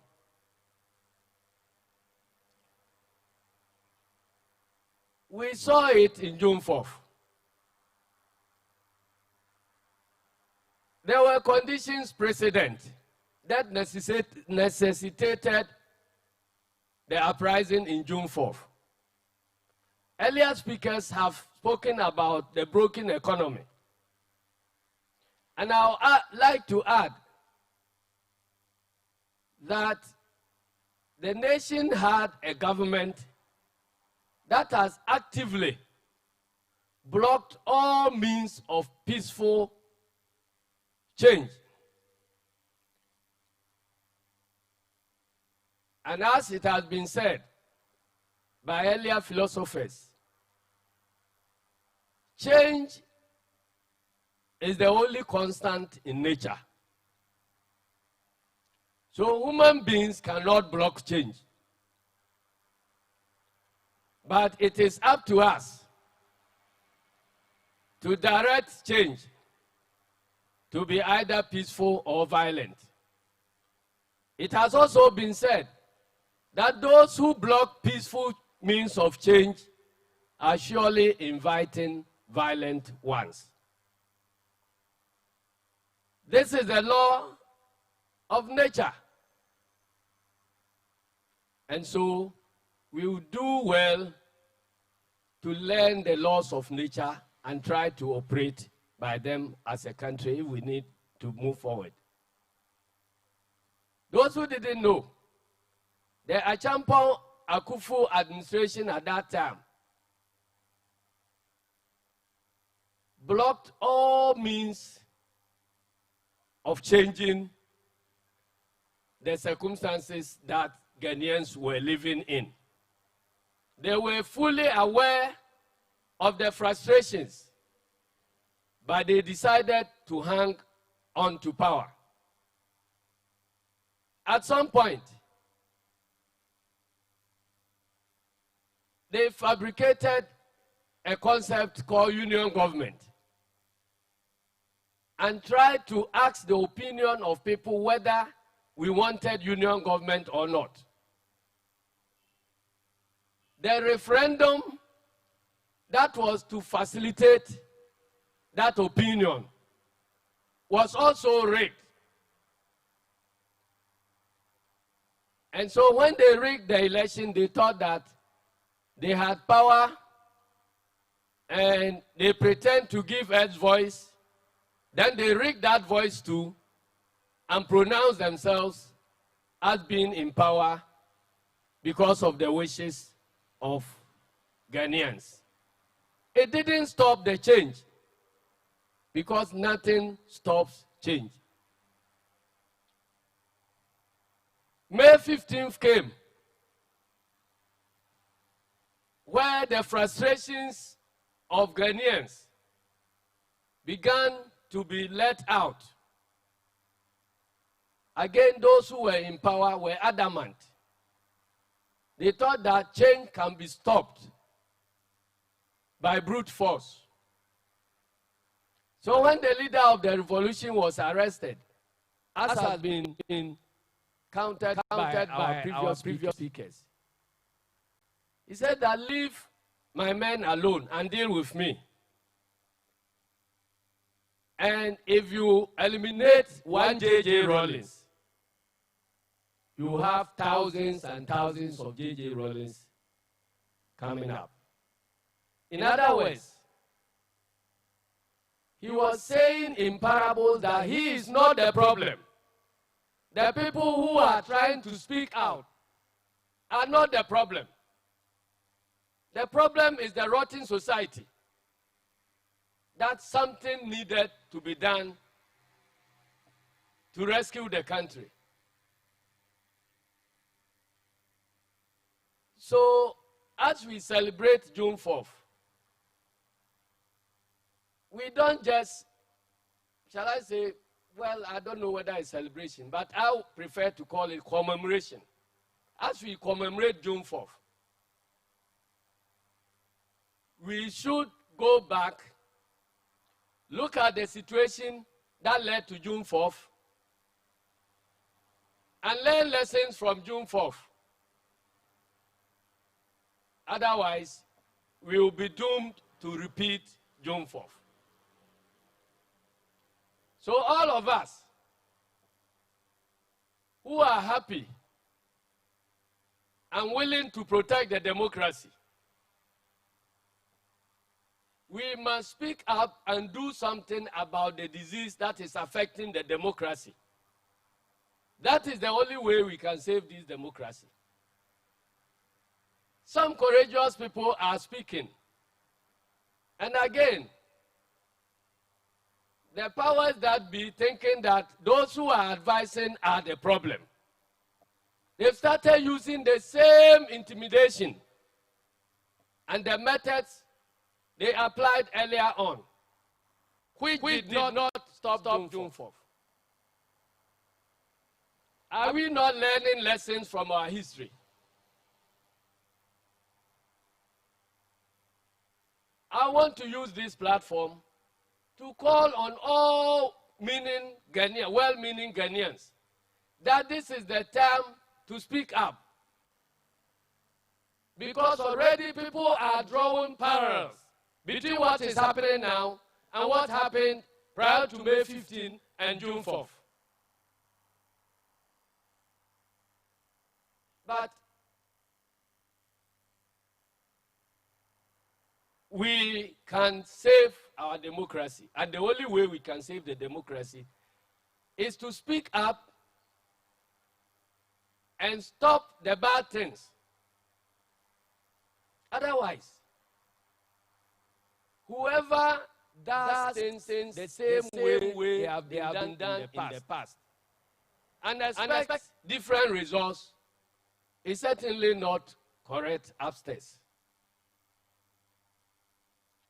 So let us learn lessons from our history, and so we can change the course of our future. Some other big opinion leaders have decided to be quiet for fear of intimidation. But this is the time where you have to get up and be counted as a true patriot who wants to save the democracy we are in and to shape a future that will help us avoid a June 4th scenario. Because we cannot keep going forward and going back. We must learn from where we fell so that from lessons from that, we can chart a better future and prevent the situation where we fall in the pits that others have fallen in. There are others who are quiet. They have declared themselves neutral. But as a citizen, as an active and good citizen of this country, you will not do this country a lot of good if you keep quiet. You cannot declare yourself neutral between good and evil. It is dangerous. We better put in our voices so that the wrongs will be corrected now, in order that we don't suffer the punishment of wrongdoing. Ladies and gentlemen, before I conclude, I would want to tell our leadership that those who want to help you, they tell you the truth. Those who want to help themselves, they tell you what you want to hear. If somebody wants something from you, he will come and tell you all the pleasant things so that he can get what he wants. That person is helping himself. He's not helping you. So listen to those who are speaking. They are not your enemies. They are the people who are helping you so that we can together protect this our democracy and make sure that Ghana would have a democracy based on accountability, based on a situation where the government would a free and fair opportunity for them to change their leaders or maintain their leaders. Any other thing will just create a situation for a violent change, because it has been said, it's not me who is saying it. You go read the history books. That those who block peaceful change invite violent change. Finally, we are in a country where the lawmakers will make laws and think that the laws are not applicable. That is dangerous for our democracy. COVID-19 has come. Parliament has empowered the President of the Republic to take all emergency measures necessary to deal with COVID-19. And some of these measures led to a total lockdown of the whole Accra city and Kumasi. With some of these measures, when a positive case is detected in any institution, that institution is completely closed down to prevent a situation where the disease will spread. So you close down the institution, isolate those who have been affected, and take measures to sanitize the workplace to ensure that we can contain the disease. What are we seeing now? The Tema Fish Processing Factory, where positive cases were detected. What happened? They closed down the factory. The wards of several hospitals in the country, where positive cases were detected among frontline staff, they had to close down certain wards. Now we are told that 13 cases have been detected in Parliament, and Parliament is still sitting. What are they telling us? Why is Parliament not closing down?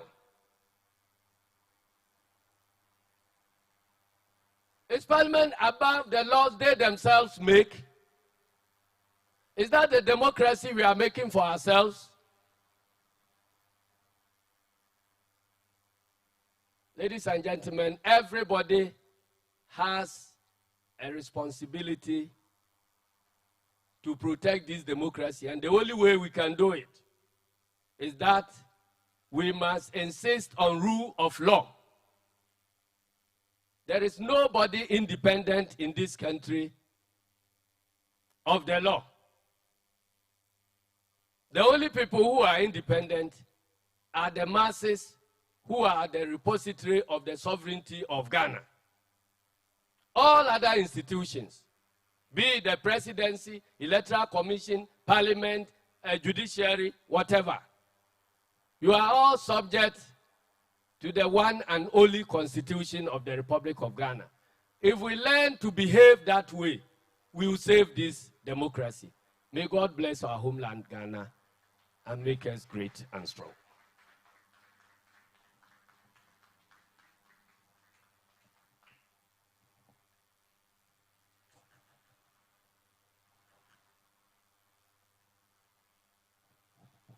Thank you, General Secretary. Indeed, may God save this country and bless our homeland, Ghana. It's the only country that we have. I have always said that if I go and I come back again, God should bring me back to Ghana. I don't want to go anywhere else. Comrades, senior party members,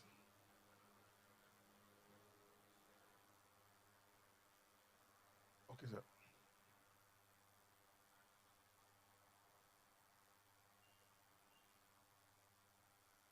Well, I'm sure God has given me an opportunity to tell my own story.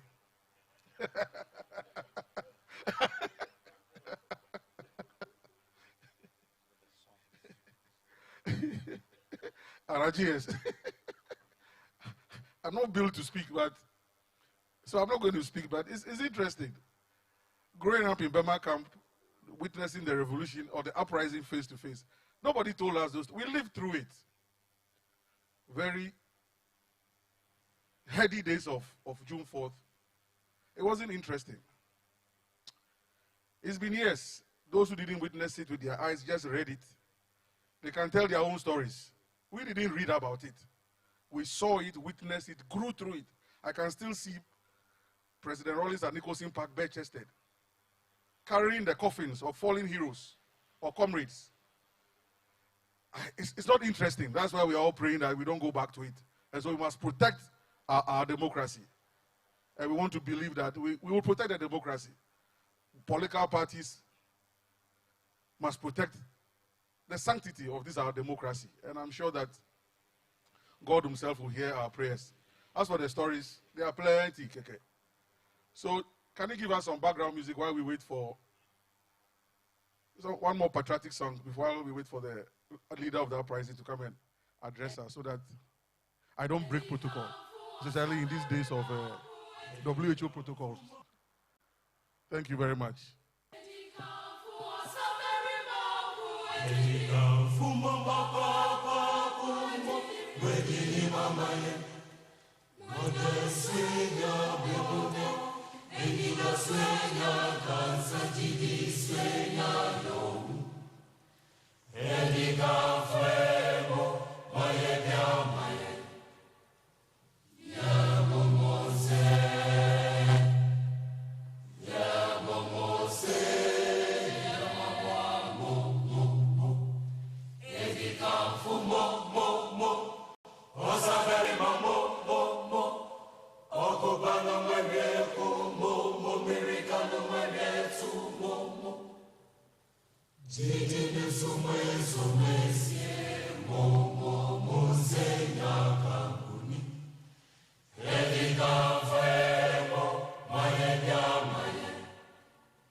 The leader of the uprising is coming, so we will just welcome him and ho ire ire ho ire ire ho ire ire ho ire ire abwabiribo jatabiribo.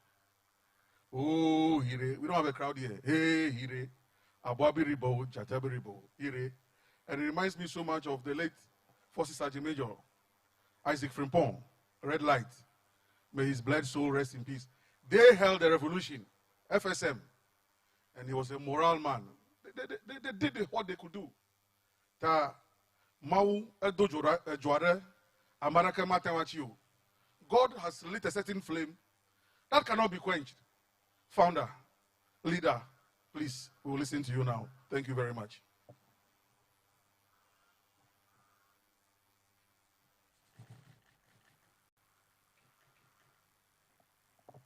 Interesting.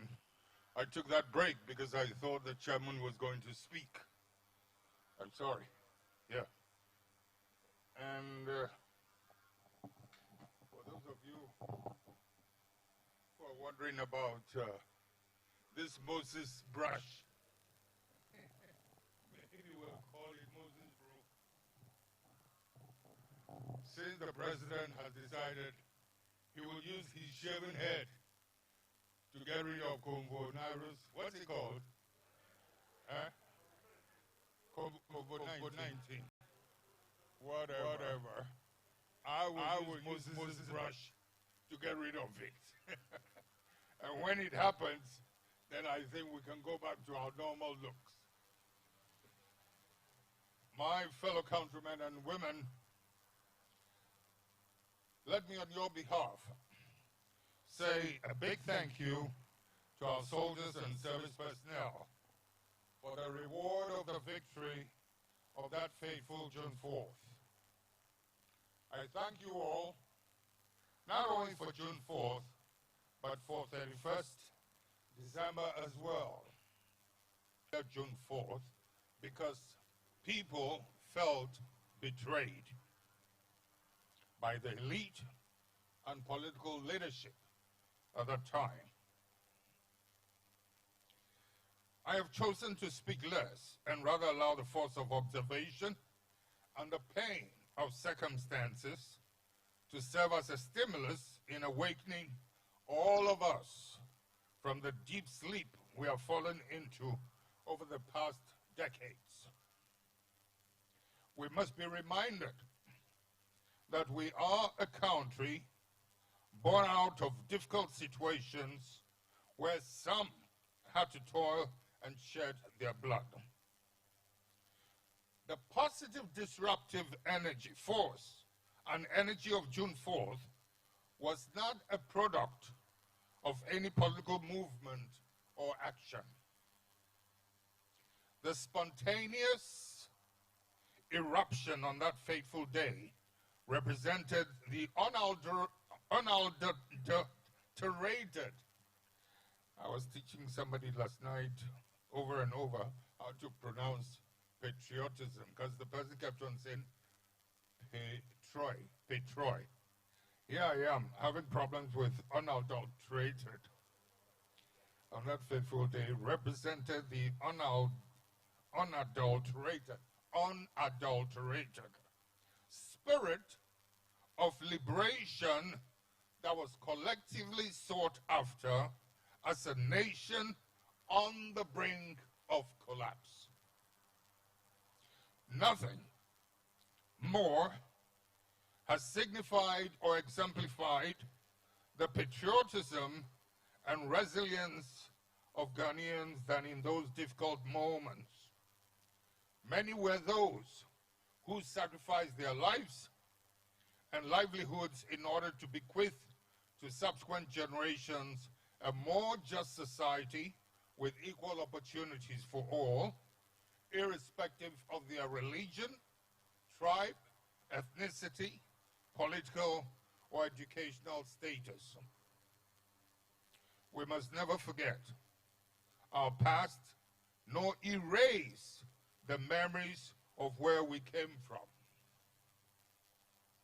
Commemorations allow us to ponder, reflect, and re-examine ourselves, our conduct and policies, and to see if these have properly been aligned to our core values of probity, accountability, integrity, and social justice. The difficult times we faced in the past that propelled the engine of the revolution is almost parallel in hardship with the present era of COVID-19.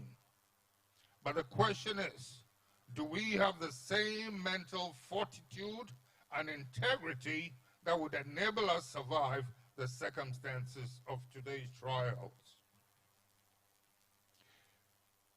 History, it is often said, repeats itself whenever we refuse to learn, most especially from adversities and volcanic and near bloody eruptions. Most of the speakers before me spoke very well, but I find that General Mosquito's speech is pretty much in line with what I have to say, and I'm grateful for that. We have many dedicated and learned men and women who could provide leadership at various levels to the benefit of this country. The very ordinary people in Ghana are not unwise about issues and developments in this country. We are, however, as a learned group, communicate with us in the administrative English language puts them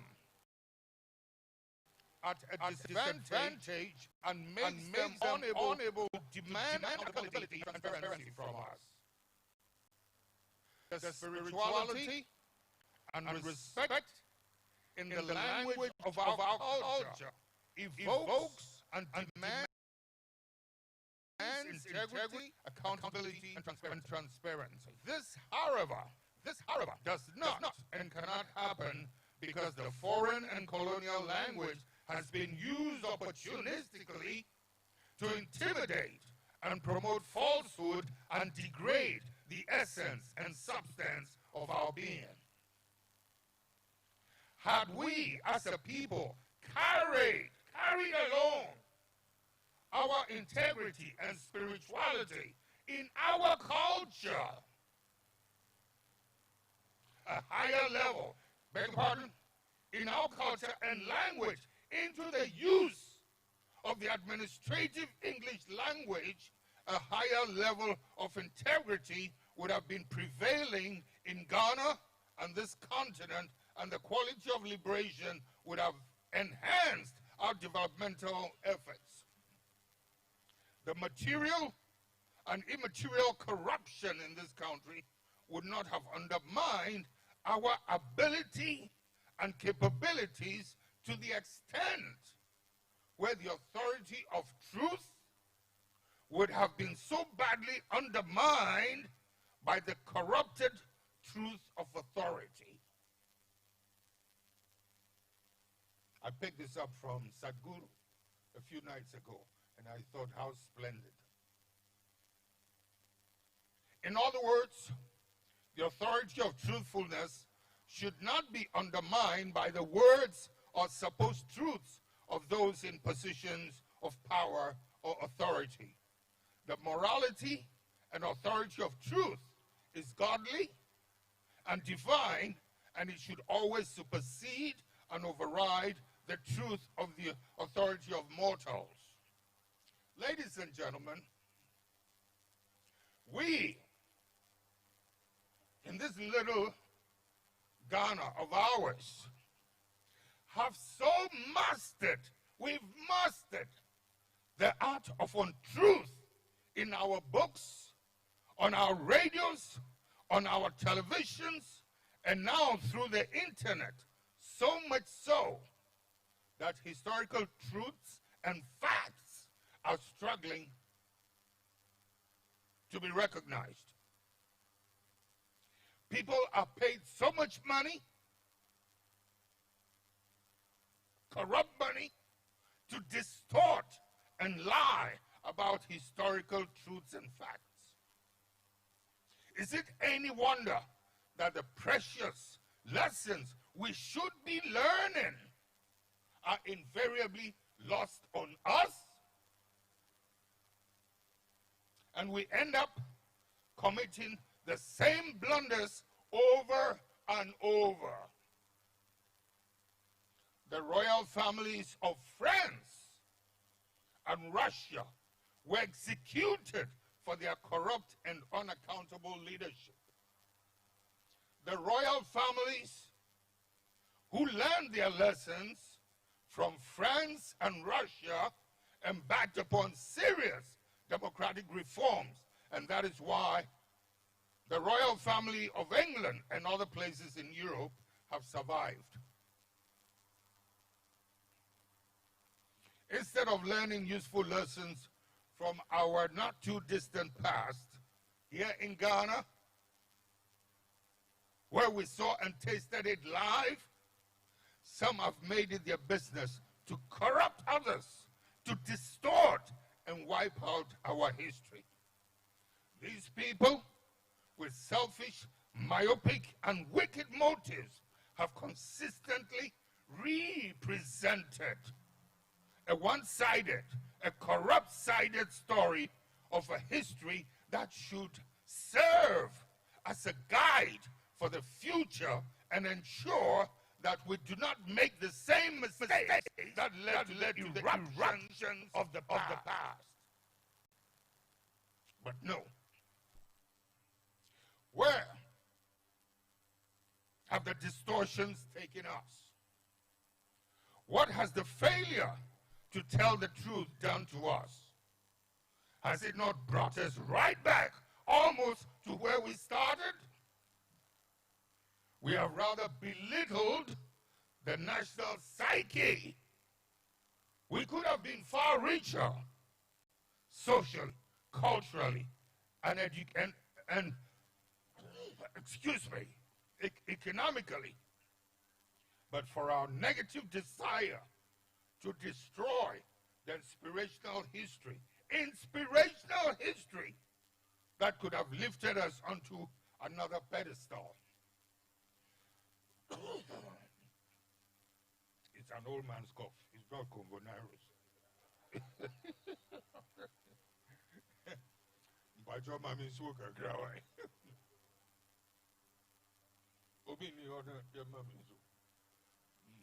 Thank you.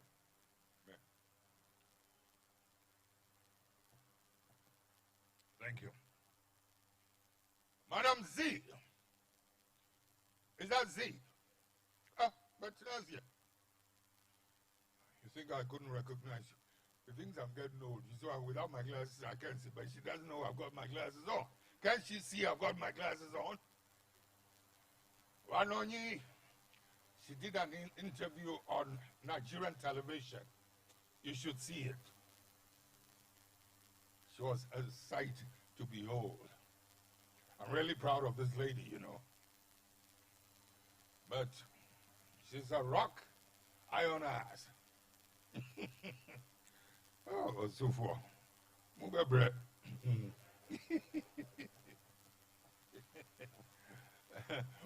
Numami. Onto another pedestal. Ladies and gentlemen,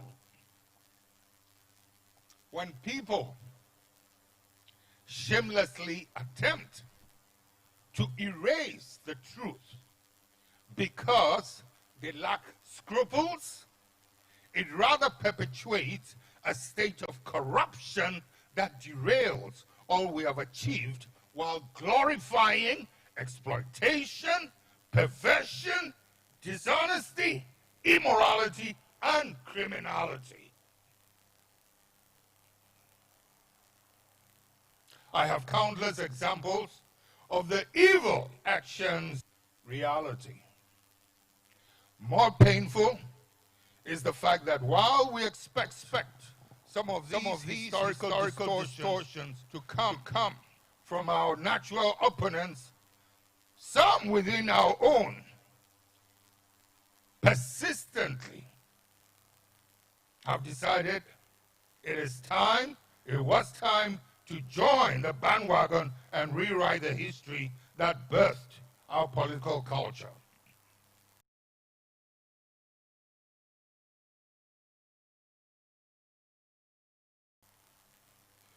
Ladies and gentlemen, last year I spoke about how the intelligence machinery of the former apartheid regime of South Africa used to pay treacherous black African characters from our countries to continue misbehaving. This served disinformation. Because the post-apartheid leadership of South Africa has been silent about some of these traitors, across this continent, and I'm not unaware of one from this country. They're doing a lot of perfidious work. I urge the South Africans to expose these apartheid collaborators, some of whom parade in their countries as patriots after performing these unconscionable things, these extremely repulsive acts. They should give us a break, expose them to shut them up. Ladies and gentlemen, COVID-19. Early this year, the world was struck, as you know, by a pandemic whose effects eventually affected every facet of our lives. Despite the interventions from state institutions to alleviate the plight of the underprivileged, there is still a lot to be done by all of us in our very own communities to support the most vulnerable groups. The health force across the country, some of whom have been infected with the virus, in the line of duty have taught us a sense of purpose, selflessness, commitment, dedication, and patriotism. I commend all health workers, as well as all other frontline workers, for proving equal to the task in this defining moment of ours. Fellow compatriots, we have hurt our own by institutionalizing corruption for far too long, given a little few the access to amass wealth at the risk of the livelihood of the ordinary people who are languishing in poverty and misery. Ladies and gentlemen, national monuments, groups, events, institutions, and important state assets are labeled after some very deserving individuals to inspire and direct subsequent generations on the good path they must emulate, namely courage, the spirit of patriotism, resilience, and integrity. In some instances, it serves as a crucial reminder for history's defining moments. In Ghana, these actions that certainly influence us are sometimes, unfortunately, taken for granted. And unsurprisingly, some important roads in Accra have been named after undeserving personalities. Such actions, one of which was done purposely to spite the Ghana Armed Forces, is an affront to many. There are many distinguished African figures, such as our own General Erskine, General Akufo, Commodore Boachi Admiral Amedume, Colonel Mensah Berima, General Nunu Mensah, who's here with us, General Arnold Queno, Brigadier Alphonse Kojo Carter, Ayikwe Yama, Nigeria's Wole Soyinka and Chinua Achebe, and a couple more who merit such honor. In like manner, another administration, in fact the most offensive administration, desecrated the Kwame Nkrumah mausoleum and rendered it a Shia family cemetery. Ladies and gentlemen, our democracy is born out of fire, and we must dearly and compassionately protect its flames. Let's not leave it to go cold, flame out. One of the key institutional arms of this democratic discourse, from pre-colonial to modern-day Ghana, is the protection of right and choice. We must endeavor as a nation to deepen the spirit of the consultative process, equity, respect for the rule of law, or in simple terms, the tenet of democracy and multi-party democracy. The Electoral Commission, which is the fulcrum of our multi-party democracy, must be supported and protected by all stakeholders to ensure a free and fair election and a peaceful society. That notwithstanding, it is equally important for that revered institution to ensure that the processes leading to this year's elections are done in consultation with the stakeholders of the nation to prevent unnecessary suspicion and promote a peaceful and cohesive society. An election is an event, but building a democratic, free and peaceful society is a process. So the debate surrounding the new voters register must be thoroughly examined so we do not undermine the successes we have chalked so far as a nation. In addition, the constitutional mandate of the Electoral Commission must be respected by all. While we work towards perfecting our electoral process, I urge you all to pursue and sustain our uniqueness as a country in the democratization process. The sanctity of the right of choice is not a matter we can compromise on. That sanctity must be preserved at all costs. And as we inch towards November, let us ensure that the institutional processes are transparent and beyond blemish. Freedom and justice is not abstract. It is very much related to the sanctity of the right of choice. Those who are eligible to exercise that right of choice should not and cannot be disenfranchised by dictates that defeat one's right to vote. The sanctity of justice should be preserved and protected, with all of us being subject to the practice of what is just. An unjust society deepens the iniquities that exist. The patriotic zeal that gave birth to June 4th is one that cannot be extinguished. Any attempt to compromise on the ideals of probity, accountability, and integrity in our everyday lives is an attempt to snuff out the light that was lit 41 years ago. Let us honor the memories of those who laid down their lives liberating Ghana.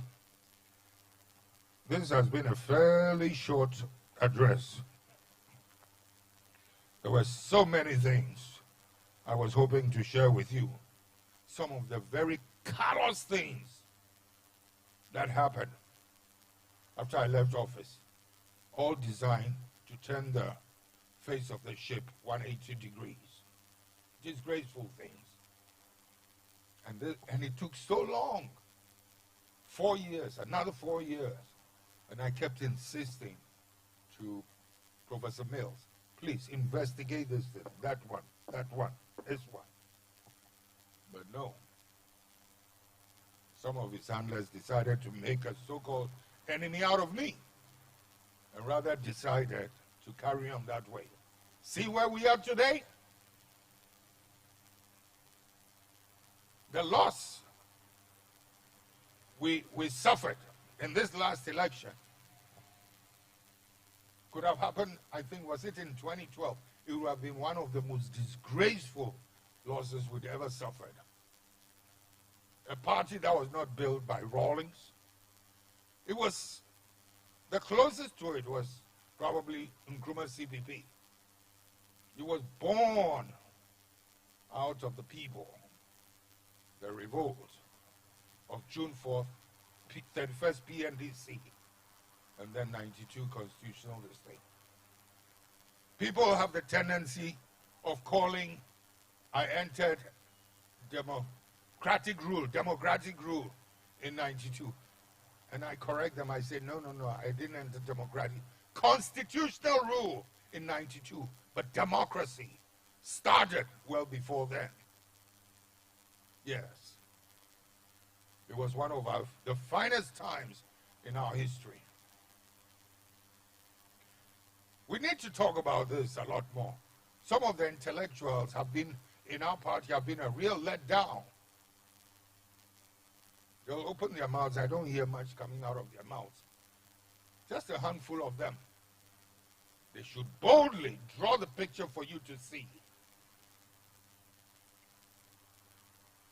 How many of you have actually asked yourself, an administration, one after the other, going out of her territory, her borders, to go and fight socialist governments, communist governments? A man emerges in their midst at this late hour, professed to be a socialist, and has so much of the youth supporting him. When I saw this, I was asking, are Americans thinking, do they realize what is happening in their country? I think you would want me to continue, wouldn't you? No. I'll give you people a break. We'll meet again. I thank you very much.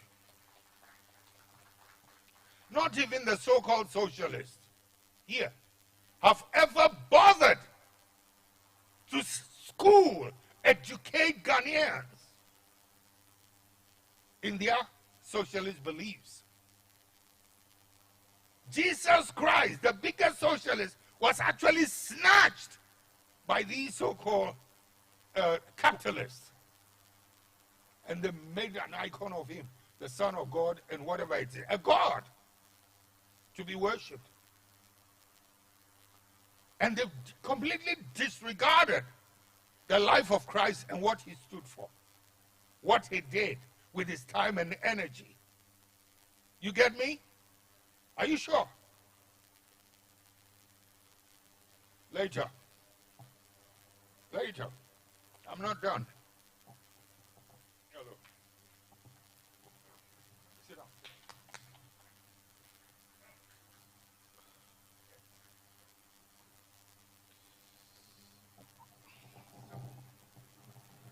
Well,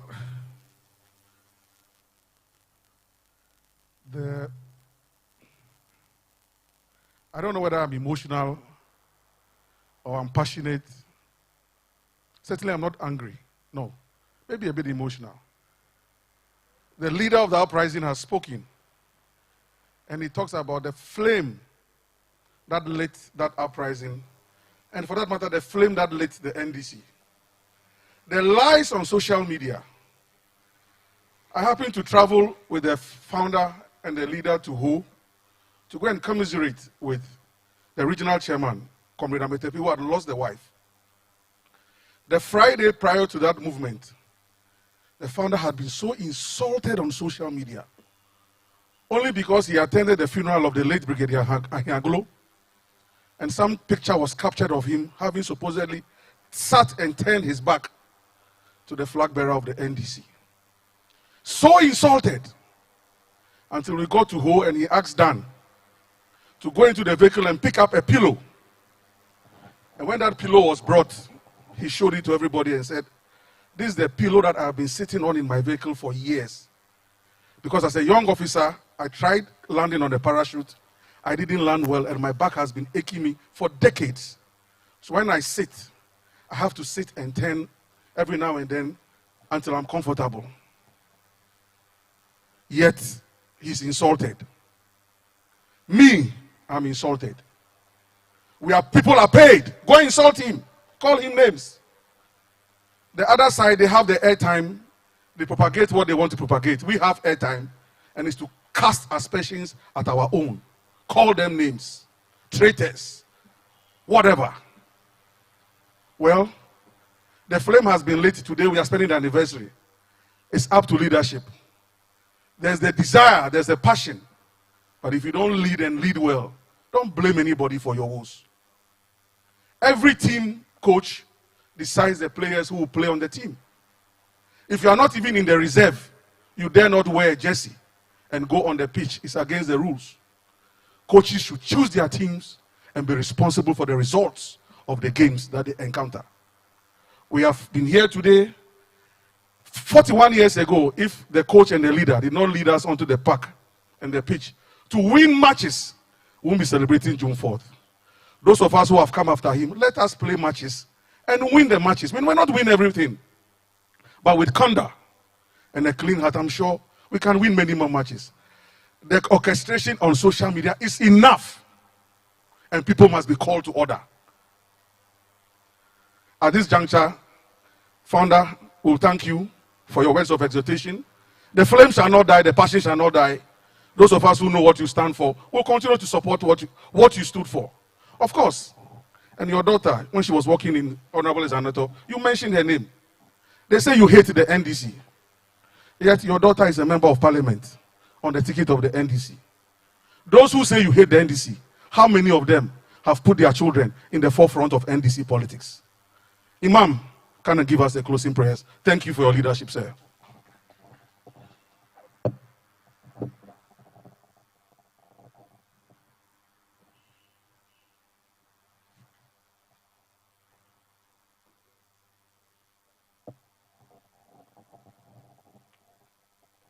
Can we please once again rise on our feet? أعوذ بالله من الشيطان الرجيم بسم الله الرحمن الرحيم الحمد لله رب العالمين الرحمن الرحيم مالك يوم الدين إياك نعبد وإياك نستعين اهدنا الصراط المستقيم صراط الذين أنعمت عليهم غير المغضوب عليهم ولا الضالين آمين اللهم اهدنا فيمن هديت وعافنا فيمن عافيت وتولنا فيمن توليت وبارك لنا فيما أعطيت وقنا واصرف عنا شر ما قضيت فإنك تقضي بالحق ولا يقضى عليه إنه لا يذل من واليت ولا يعز من عاديت لك الحمد على ما قضيت ولك الشكر على ما أعطيت نستغفرك اللهم من جميع الذنوب والخطايا ونتوب إليك لا منجا ولا منجا منك إلا إليك اللهم إنا أعوذ بك من البرص والجنون والجزام ومن سيء الأسكان اللهم صل على محمد وعلى آل محمد كما صليت ورحمت وباركت على إبراهيم وعلى آل إبراهيم في العالمين إنك حميد مجيد اللهم بارك على محمد وعلى آل محمد كما باركت على إبراهيم وعلى آل إبراهيم في العالمين إنك حميد مجيد. God bless our ex-president and God bless our homeland Ghana. Assalamu alaikum.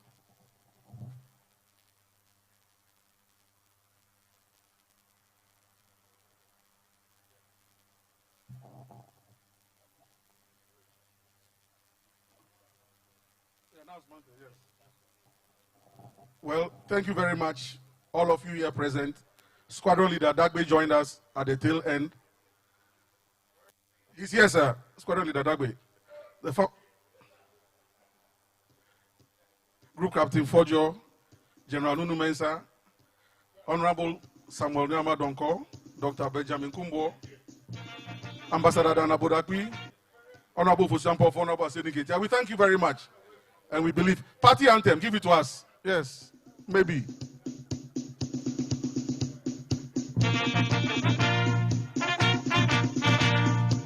There will be a brief refreshment. So please don't go. At least COVID has reduced the numbers, so we can manage.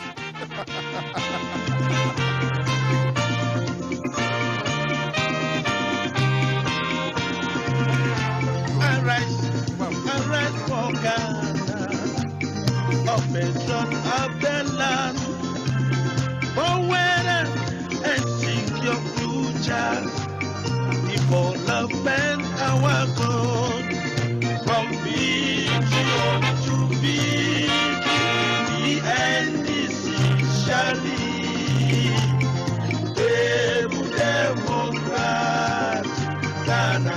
Our strength in unity, from vision to victory, and essentially, Democrat, Ghana, our strength in unity.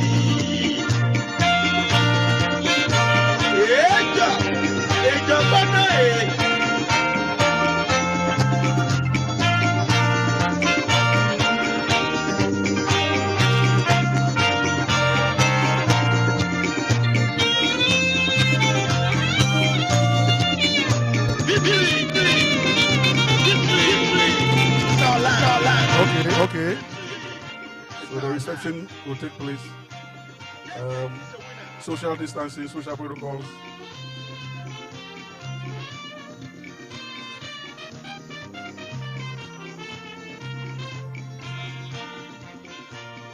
Those who want to take a quick picture with the leader, please do it quickly so that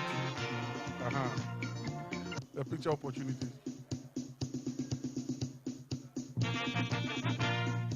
Social distancing, social protocol, as well interact as much as possible.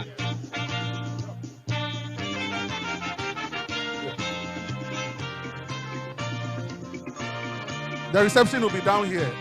Everything will be down here. It won't go upstairs. So everything will be here. You just pick little fingerlings here.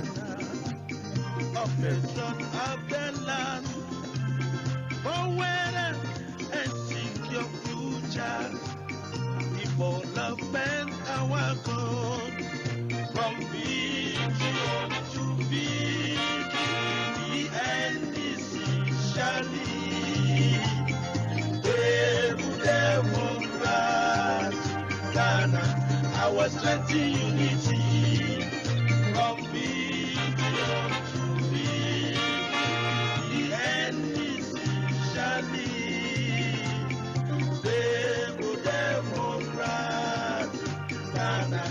our strength in unity.